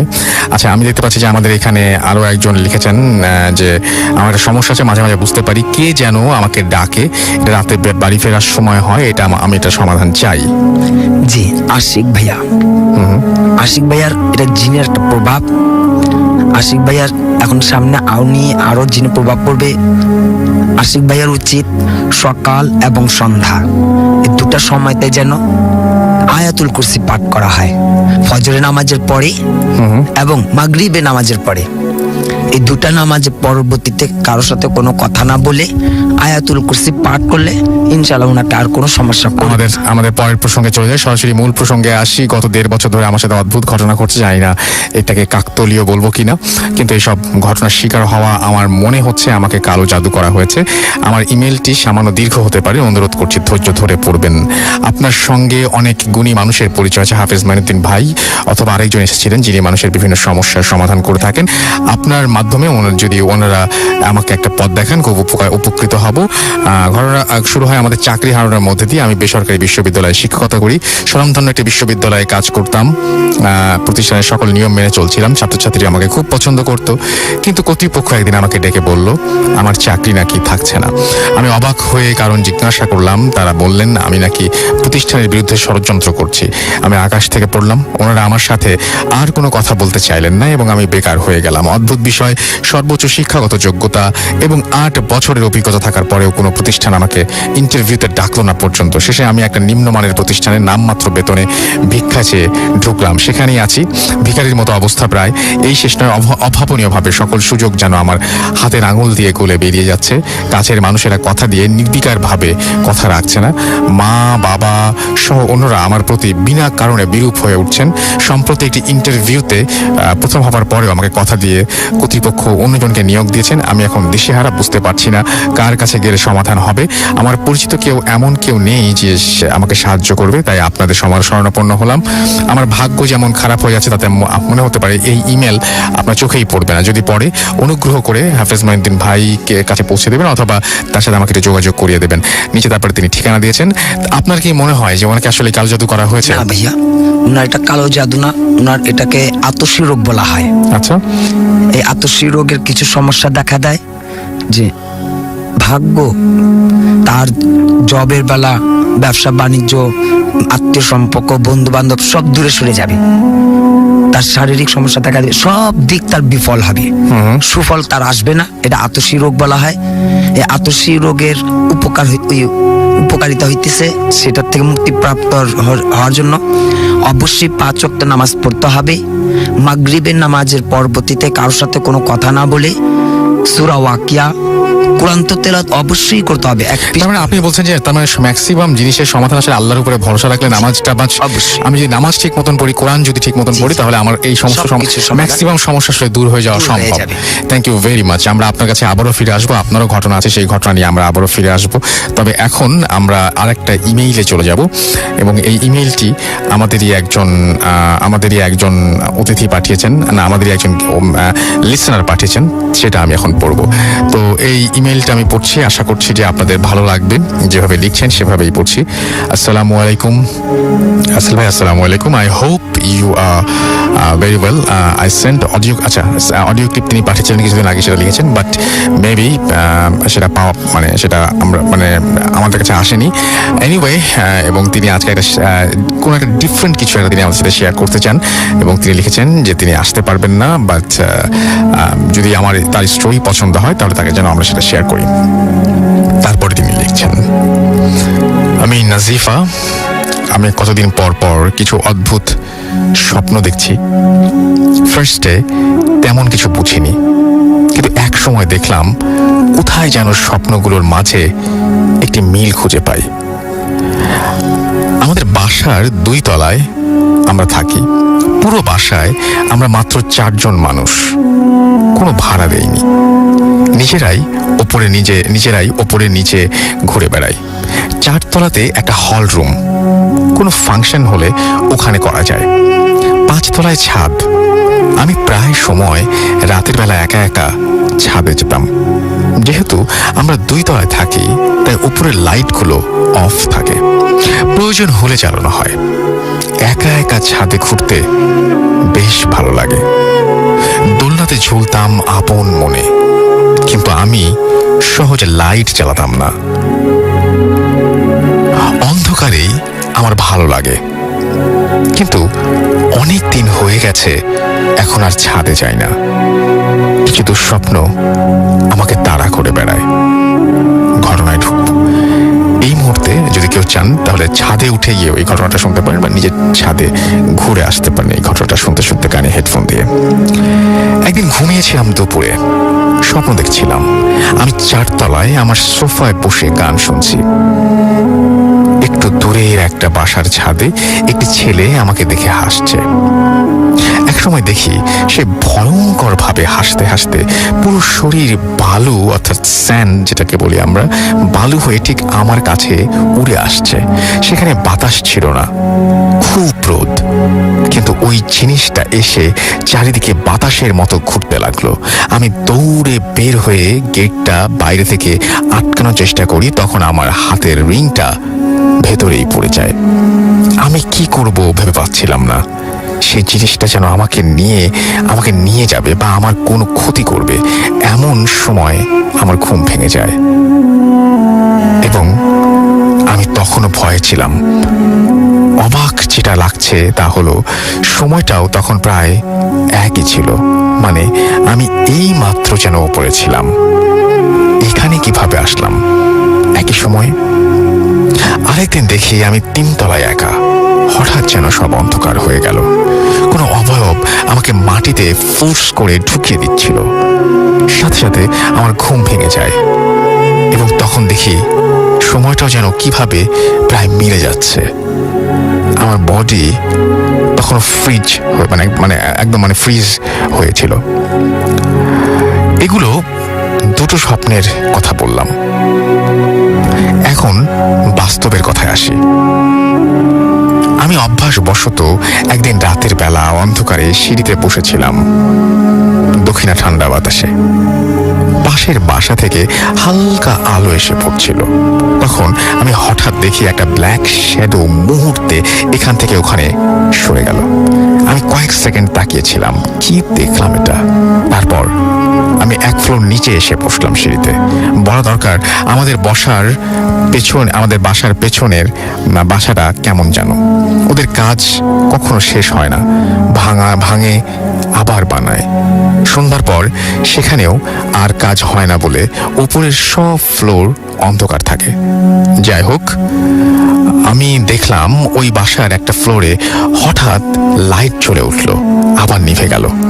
প্রথমে ভেবেছি হয়তো চোখের ভুল, কিন্তু এরপরে কয়েকবার জ্বলে আবার নিভে গেল। আন্ডার কনস্ট্রাকশন বিল্ডিং এ এমন এখন কে কি করবে? আমি এরপর যা দেখলাম তা আমার কোনো হ্যালুসিনেশন ছিল না। আমি দেখলাম একটা অদ্ভুত শ্যাডো, দেখতে খুব অন্যরকম, লাইক একটা ককরোচ কে যদি 1.5 ফিট বড় মোটা করে কল্পনা করা হয়, অনেকটা সেরকম যেন একটা অদ্ভুত বড় প্রাণীর শ্যাডো ওই বাসাটার ওয়াল বেয়ে সোজা উপরের দিকে আরো গভীর অন্ধকারের দিকে উঠে যাচ্ছে। জাস্ট একটা শ্যাডো। আমি জানি না ওটা কি ছিল। এর আগে যে ব্ল্যাক শ্যাডোটা দেখেছিলাম সেটা আরো অন্যরকম ছিল, যা উড়ে চলে গিয়েছিল। আমি এই ব্যাপারগুলো আমার আপির সাথে শেয়ার করি। ও আমাকে বলল তা অন্য একরকম। আমাদের আশেপাশে অনেক কিছু থাকে। ভূত এফএমে শুনেছে সে অনেকের ওপর অনেক পরি বা জিনের নজর থাকে। সেরকমই অনেক ব্যাপার থাকে যারা পিওর সোল খুঁজে বেড়ায় অ্যান্ড তাদের ওপর আলাদা নজর থাকে। প্রথমে তুমি স্বপ্ন দেখতে আর এখন বাস্তবেই ব্ল্যাক শ্যাডো তোমার আশেপাশে দেখছো। এই জন্য তোমার সন্ধ্যার পর একা ছাদে যাওয়াটা ঠিক নয়, অ্যান্ড তুমি লাইট অফ রাখো। এগুলো তোমার জন্য ওয়ার্নিং ছিল, এটা ওয়ার্নিং হতে পারে। আমি জানি না আমার সাথে এগুলো কি সম্পর্ক, বাট এটুকু বলতে পারি যে এগুলো আমার হ্যালুসিনেশন ছিল না। এখন অনেক দিন হয়ে গেছে আমি ছাদে যাই না। আপির সেই কথাগুলো, আমার দেখা অবয়বগুলো আমার মনে ভয় তৈরি করে। জানি না আপনাদের কাছে কেমন লাগবে। যদি ভালো লাগে তাহলে আমার এটা পড়ে শোনাবেন, খুশি হব। অ্যান্ড তারপরে নাজিফা শেষ করেছেন তার ঘটনা। Thank you very much Nazifa, thank you very much আপনার ঘটনার জন্য। আপনাকে অনেক অনেক অনেক অনেক ধন্যবাদ। আশা করছি আপনাদেরও নাজিফার ঘটনা ভালো লেগেছে। আমরা চলে যাব একটা ছোট্ট বিরতিতে। বিরতির পরে আবারও ফিরে আসবো। সেই পর্যন্ত আমাদের সঙ্গেই থাকুন। স্টে টিউনড, রেডিও ফুর্তি, অ্যান্ড ডোন্ট স্টপ দ্য ফুর্তি। Bhoot FM. Tonight comes alive with Gramophone.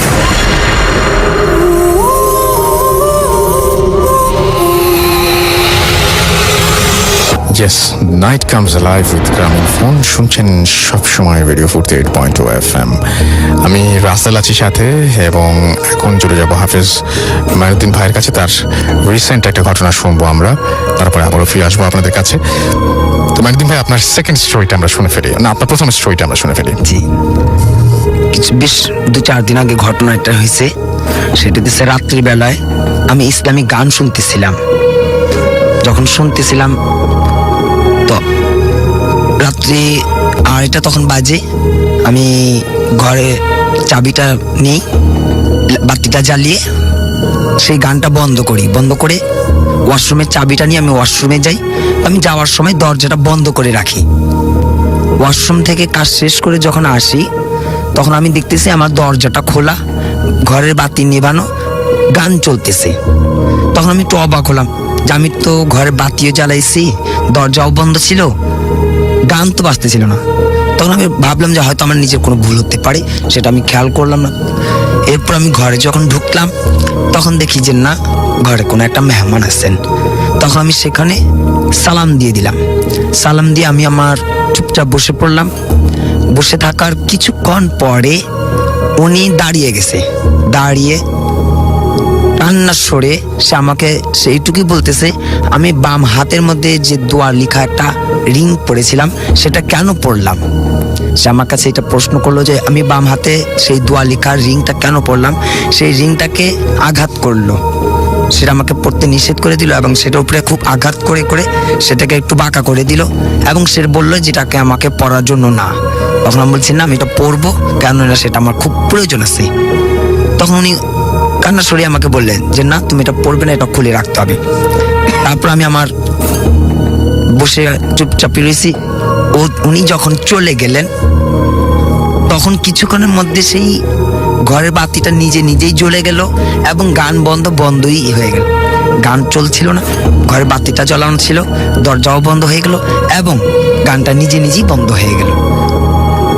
আমি পরবর্তীতে সেটা করলাম যে এই যে আমাকে আংটি দেওয়া সে আসছেন আমার এই বাম হাতের রিংটা পরার জন্য, উনি এটা পছন্দ করেননি যে আমি বাম হাতের রিংটা কেন পরলাম।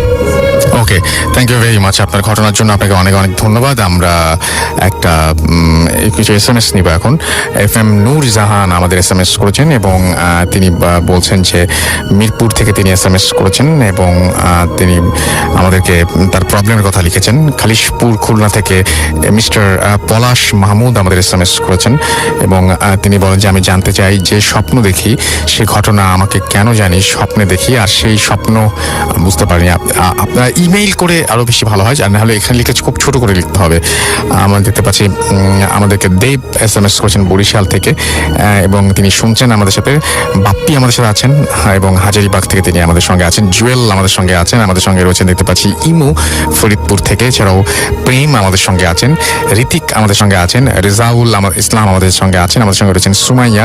এছাড়াও সুমাইয়া জামান আমাদের সঙ্গে আছেন, আমাদের সঙ্গে রয়েছেন দেখতে পাচ্ছি আমাদের সঙ্গে আছেন দেখতে পাচ্ছি রাহুল সাতক্ষীরা থেকে এবং আমাদের সঙ্গে আছেন এখানে দেখতে পাচ্ছি তাসিন এবং আমাদের সঙ্গে আছেন MD বুলবুল।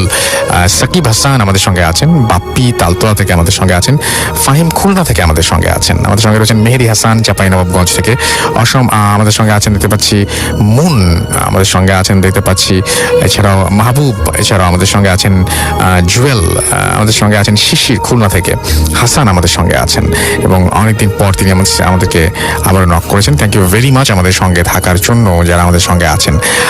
আর আমি দেখতে পাচ্ছি যে আমাদেরকে ফেসবুকেও অনেকে অনেক কিছু লিখছেন।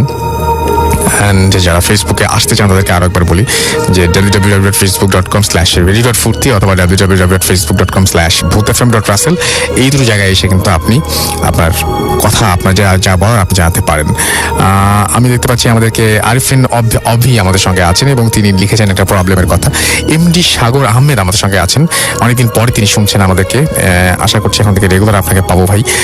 সিজান রহমান আমাদের সঙ্গে আছেন, আমাদের সঙ্গে কুয়াশার মৌ আছেন, তিনি বলছেন অলরেডি শুনছি। আরিফুর রহমান আমাদের সাথে আছেন এবং আমাদের সঙ্গে আছেন দেখতে পাচ্ছি MD হাসান খান, বিশ্বনাথ সিলেট থেকে তিনি আছেন এবং তিনি অ্যাপ দিয়ে শুনছেন এবং MD নাদির উদ্দিন সামিদুল আমাদের সঙ্গে আছেন এবং আমাদের সঙ্গে তিনি শুনছেন এই মুহূর্তে জানিয়েছেন। তানভীর আহমেদ আমাদের সঙ্গে আছেন এবং শাহাদাত হুসাইন আমাদের সঙ্গে আছেন নরসিংদী থেকে। এছাড়াও আমাদের সঙ্গে আছেন দেখতে পাচ্ছি রায়াত হাসান, লিটু আনাম আমাদের সঙ্গে আছেন এবং তিনি উত্তরা থেকে শুনছেন এবং লিখেছেন যে আই লাভ ভূত এফএম আমাদের সঙ্গে আছেন দেখতে পাচ্ছি। এছাড়াও রবিউল ইসলাম সজীব এবং তিনি ময়মনসিংহ থেকে আমাদের সঙ্গে শুনছেন। আরিফুর রহমান জিতু আমাদের সঙ্গে আছেন, আমাদের সঙ্গে রয়েছেন দেখতে পাচ্ছি রহিমা আখতার পপি, তিনি আমাদের সাথে শুনছেন। MD হাসান খান আমাদের সঙ্গে আছেন এবং তিনি অ্যাপ দিয়ে শুনছেন। সালমান আহমেদ তিনি আমাদের সঙ্গে আছেন, তিনি অ্যাপ দিয়ে শুনছেন সাতক্ষীরা থেকে। তো থ্যাংক ইউ ভেরি মাচ যারা অ্যাপ দিয়ে শুনছেন আমাদেরকে এই মুহূর্তে। এছাড়াও আমি দেখতে পাচ্ছি আমাদের সাথে আরো অনেকেই আমাদের যে ফেসবুকে যে ফুর্তি পেজটি রয়েছে, ফুর্তির যে পেজটি রয়েছে রেডিও ফুর্তি www.facebook.com/radio.furti, সেখানেও অনেকে শুনছেন এবং সেখানেও অনেকে আছেন আমাদের সঙ্গে, এবং তাদের মধ্যে আমি দেখতে পাচ্ছি এমডি আনামুল কবির ইমরান আছেন আমাদের সঙ্গে, আরিফুর রহমান আমাদের সঙ্গে আছেন, আমাদের সঙ্গে আছেন এস এম নাইম, এছাড়া আমাদের সঙ্গে আছেন দেখতে পাচ্ছি অ্যালন মিড, ফরহাদ, এছাড়াও আমাদের সঙ্গে রিদওয়ান, রিফাত আমাদের সঙ্গে আছেন, আমাদের সঙ্গে রয়েছেন দেখতে পাচ্ছি জীবন রবিন, এছাড়াও আমাদের সঙ্গে আছেন এস এম নাইম, এছাড়াও আশরাফুল ভক্ত জয়, এমডি রিফাত আমাদের সঙ্গে আছেন, রাকিব আহমেদ আমাদের সঙ্গে আছেন, শিহাব আমাদের সঙ্গে রয়েছেন, আমাদের সঙ্গে রয়েছেন দেখতে পাচ্ছি আশিক মুন, রিদওয়ান, আচ্ছা আমাদের সঙ্গে ইমতেহান নাইম আমাদের সঙ্গে আছেন। আমরা ভূত এফএমের জন্য কন্টেন্ট প্রোভাইডার খুঁজছি, অর্থাৎ আপনি চাইলে আপনি ভূত এফএমের বিভিন্ন কন্টেন্ট প্রোভাইড করতে পারেন, এবং সেই জন্য আপনাকে যেটা করতে হবে সেটা হচ্ছে আপনাকে আপনার একটা সিভি, এক কপি সিভি আমাদের ঠিকানায় পাঠিয়ে দিতে হবে, আর সেটা হচ্ছে আমাদের ভূত এফএম @radiofurti.fm, এখানে আপনি পাঠাতে পারেন। কন্টেন্ট প্রোভাইডার হিসেবে যদি আপনি ভূত এফএমের সাথে কাজ করতে চান, দ্যাট মিনস আপনাকে বিভিন্ন ধরনের যদি আপনার কাজটা কি হবে, আপনার কাজটা ঢাকার মধ্যে বা ঢাকার বাইরে যদি আপনার সাথে ঘটনা শেয়ার করতে চাই, তার কাছে ঘটনা কালেক্ট করে নিয়ে আসা, কার কার কাছে ঘটনা আছে এই ঘটনাগুলো খুঁজে বের করা, হন্টেড প্লেসগুলো খুঁজে বের করা, সেগুলো আমাদের কাছে সেগুলো তথ্য নিয়ে আসা, এই ধরনের ব্যাপারগুলোতে যদি আপনি ইন্টারেস্টেড হয়ে থাকেন তাহলে ডেফিনেটলি আপনি আপনার সিভি পাঠিয়ে দিতে পারেন আমাদের কাছে। আমরা আপনাকে কল করব খুব তাড়াতাড়ি যদি আপনার আগ্রহ থাকে।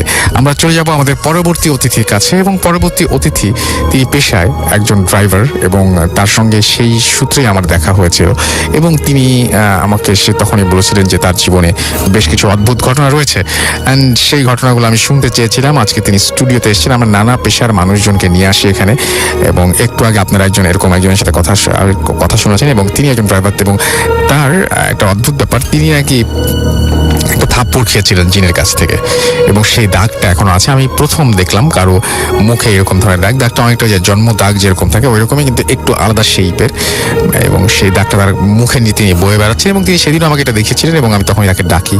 আজকে তিনি এখানে এসেছেন সরাসরি ঘটনা বলার জন্য।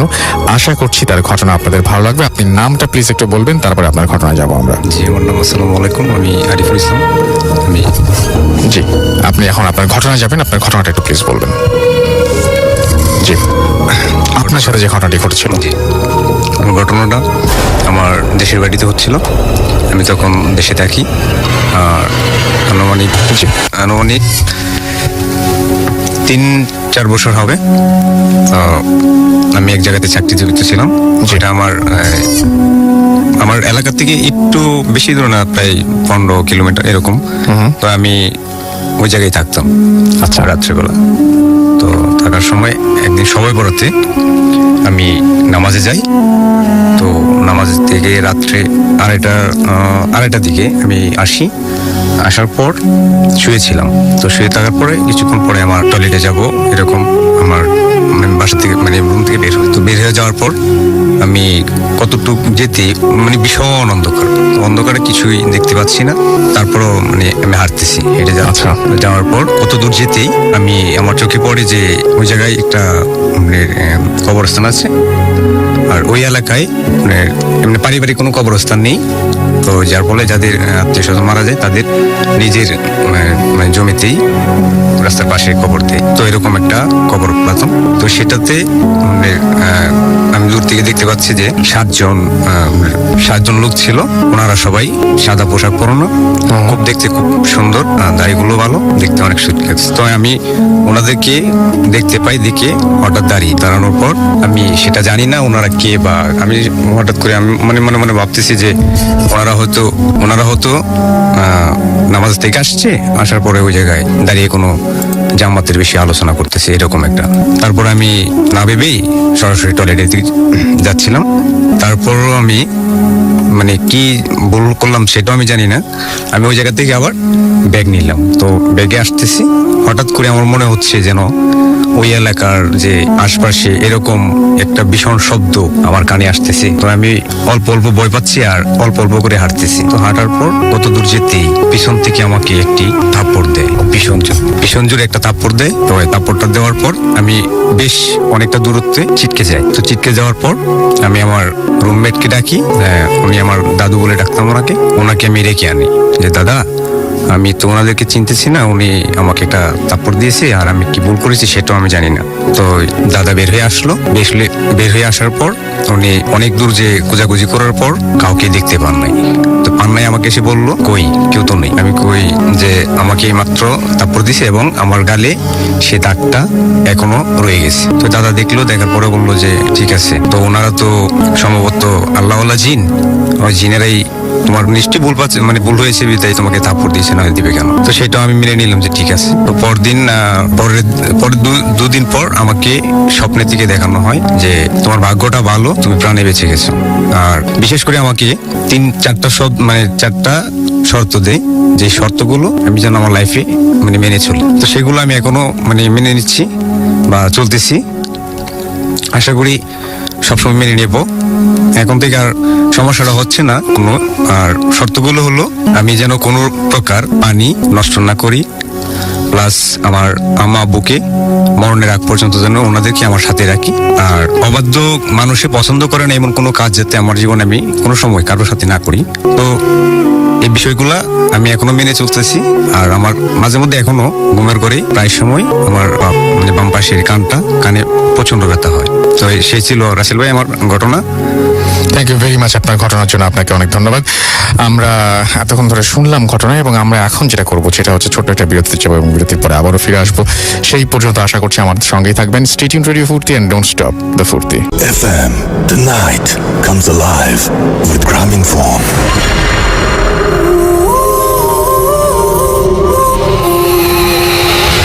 আসসালামু আলাইকুম রাসেল ভাই, আমি সারা ফ্রম বাংলাদেশ মেডিকেল কলেজ। তো স্টুডিওতে এসে ঘটনা শেয়ার করা পসিবল না, রেকর্ড করে পাঠালাম, ভালো লাগলে প্লে করবেন। ভাইয়া ঘটনাটা আমার এক ফ্রেন্ডের কাছ থেকে শোনা, ওর নিজের লাইফে ঘটে যাওয়া ঘটনা এটা। তো ছেলেটার নাম পিয়াস। তো ওর মুখে অদ্ভুত ধরনের মানে পিকুলিয়ার ধরনের দাগ আছে, স্কার্স অনেক। তো আমরা ফ্রেন্ডরা ওকে অনেকবার বলেছি যে ডক্টরের কাছে যেতে বা এটাকে কিওর করার জন্য মেডিসিন নিতে। তো ও কখনোই ডক্টরের কাছে যায় না। ইভেন ওকে যদি বলা হয় এটার কথা অসম্ভব রেগে যায়। তো একদিন মানে সাডেনলি আমাদের একটা বারবিকিউ পার্টি আমরা অ্যারেঞ্জ করি। তো অ্যাজ ইউজুয়াল ফ্রেন্ডরা একসাথে থাকলে যা হয়, তবে যখন আমরা গল্পে বসি তো তখন ওকে জিজ্ঞেস করা হয়, পিয়াস তুই কেন ডক্টরের কাছে যাস না? তো আমরা যে ঘটনাটা শোনার জন্য আমরা কেউই প্রিপেয়ার ছিলাম না। তো ভাইয়া ঘটনা চলে যাচ্ছি। পিয়াস যখন ইন্টার ফার্স্ট ইয়ারে যখন একা একা থাকতে শুরু করলো, তখন ও যখন ঘুমাতো তখন দেখতে একটা ছোট্ট বাচ্চা, অসম্ভব সুন্দরী একটা মেয়ে মানে তার সাথে এসে খেলা করতো। সে স্বপ্নে দেখতো যে সেও ছোট, বাচ্চাটাও ছোট, তারা খেলা করতেছে। তো শুরুতে সে ভেবেছে যে এটা ড্রিম, সিরিয়াস কিছু না, বাট কন্টিনিউয়াস সে এটা দেখতো। তো একদিন সে পড়ছে, হঠাৎ সে জানালার দিকে তাকিয়ে দেখে যে ওই বাচ্চা মেয়েটা জানালার কার্নিশ ধরে দাঁড়িয়ে আছে। তো সে প্রথমে ভাবলো যে হ্যালুসিনেশন হচ্ছে হয়তো, কিন্তু পরবর্তীতে দেখতো যে না, সত্যি সত্যি দাঁড়িয়ে আছে এবং হাত দিয়ে তাকে ডাকছে। সে রীতিমতো ভয় পেয়ে দৌড়ে গেল তার আম্মুর কাছে। তার আম্মুকে সে সবকিছু খুলে বললো, কিন্তু তার আম্মুকে বলার পরে তার আম্মু প্রচন্ড ভয় পেয়ে গেল এবং সে হুজুরের কাছে গেল, যা করে পানি পড়া টোড়া দিল। তো সমস্যাটা কিছুদিন অফ থাকার পরে আবার সমস্যাটা হওয়া শুরু করলো। ছেলেটা মোটামুটি বাস্তবে ওই মেয়েটাকে দেখতো, একটা বাচ্চা মেয়ে জানালার কাছে এসে দাঁড়িয়ে থাকতো, তাকে ডাকতো, তার সাথে কমিউনিকেট করার চেষ্টা করতো। তো কিছুদিন পরে তার স্বপ্নে একটা চেঞ্জ আসে। সে দেখে মানে একটা গ্রাম, মানে একটা বাজারের মতো, ওই ছোট মেয়েটা তার হাত ধরে তাকে ওখানে নিয়ে যাচ্ছে। সে স্বপ্নের মধ্যে বোঝে যে জায়গাটা আসলে পিরোজপুর বাজার টাইপের কিছু একটা দেখে। তো সে মোটামুটি বোঝে। তো সে তার মাকে একদিন বলে যে মা চলো আমরা দাদু বাড়ি যাই। তো তার মা তো মোটামুটি রেগে যায়। ভাই আমি একটা কথা বলতে ভুলে গেছি, তাদের হোম টাউন হলো পিরোজপুর। তো মা রেগে যায়, তো মোটামুটি অনেক বলে কিন্তু কিছুতেই রাজি হয় না। এরপরে ছেলেটার যে বড় বোন, তার মানে বিয়ের এজ হয়ে গেছে কিন্তু মানে বিয়ে হচ্ছে না, কোনোভাবেই বিয়ে হচ্ছে না। শেষ পর্যন্ত পিরোজপুরের এক ছেলের সাথে তার বড় বোনের বিয়ে ঠিক হয়। তো তাদের কোনো রিকোয়ারমেন্ট ছিল না, তাদের একটাই রিকোয়ারমেন্ট ছিল যে পিরোজপুরে এসে তাদের মেয়েকে দিয়ে যেতে হবে। যখন পিরোজপুর যাওয়ার কথা বলে তখন ছেলের বাবা বিয়েটা ক্যান্সেল করে দেয়। তো মোটামুটি আরো 6 মাস পার হয়, মেয়ের আর কোথাও ভালো ঘরে বিয়ে হচ্ছে না। আর ওইদিকে পিয়াস এরকম কন্টিনিউয়াস স্বপ্ন দেখছে, তো দেখছেই, সে রাতে ঘুমাতে পারে না।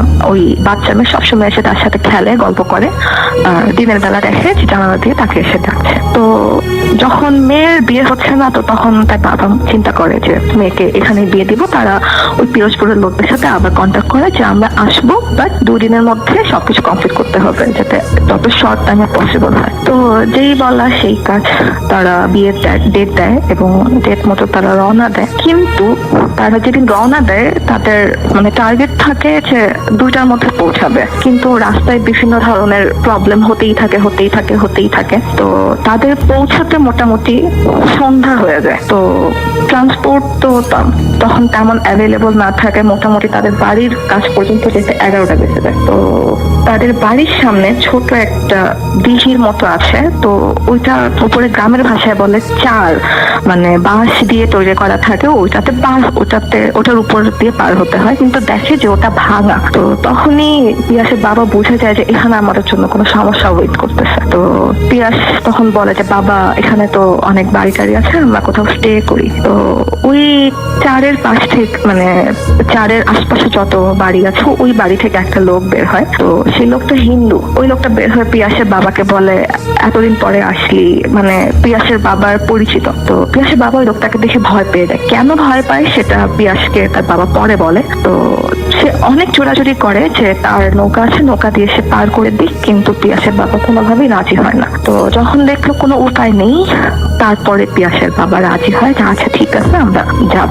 তারপরে তো মোটামুটি তাদের পৌঁছাতে রাত 12টা বেজে যায়। ওই দিন রাতে পিয়াস আবার ওই মেয়েকে স্বপ্ন দেখে এবং দেখে যে ওই মেয়ে তাকে বলছে তুমি এসছো, আমি অনেক খুশি হয়েছি। তো তারপরে বিয়ের অ্যারেঞ্জমেন্ট যখন শুরু হয়, তো ওই দিন পিয়াস বায়না ধরে যে তার ফ্রেন্ডের সাথে সে ঘুরতে যাবে। পিয়াসের মা কিছুতেই রাজি হয় না। তো পিয়াস তার মাকে না বলেই তার ফ্রেন্ডের সাথে, ফ্রেন্ড না ঠিক মানে গ্রামের ছোট বাচ্চা, ওদের সাথে বের হয়ে যায়। তো ঘুরতে ঘুরতে ও একটা জায়গায় একটা বাজারের মধ্যে চলে আসে, এসে সে ওই বাচ্চাগুলোকে হারিয়ে ফেলে। তো তখন সে উপরে লেখা দেখলো পিরোজপুর বাজার। তো ওখানে পিয়াসের বাবার এক বন্ধু যে পিয়াসকে চিনে, ওরকম একজনের সাথে তার দেখা হয়। তো পিয়াসের বাবা পিয়াসকে বলে যে বাবা তুমি তো রাস্তাঘাট কিছু চেনো না, তুমি এখান থেকে চলে যাও। কিন্তু পিয়াস বলে যে আঙ্কেল আমি তো চিনি না, আর ওখানে তো একটা মানে দিঘি পার হতে হবে, আর চার তো ভাঙা, নৌকাও তো নাই।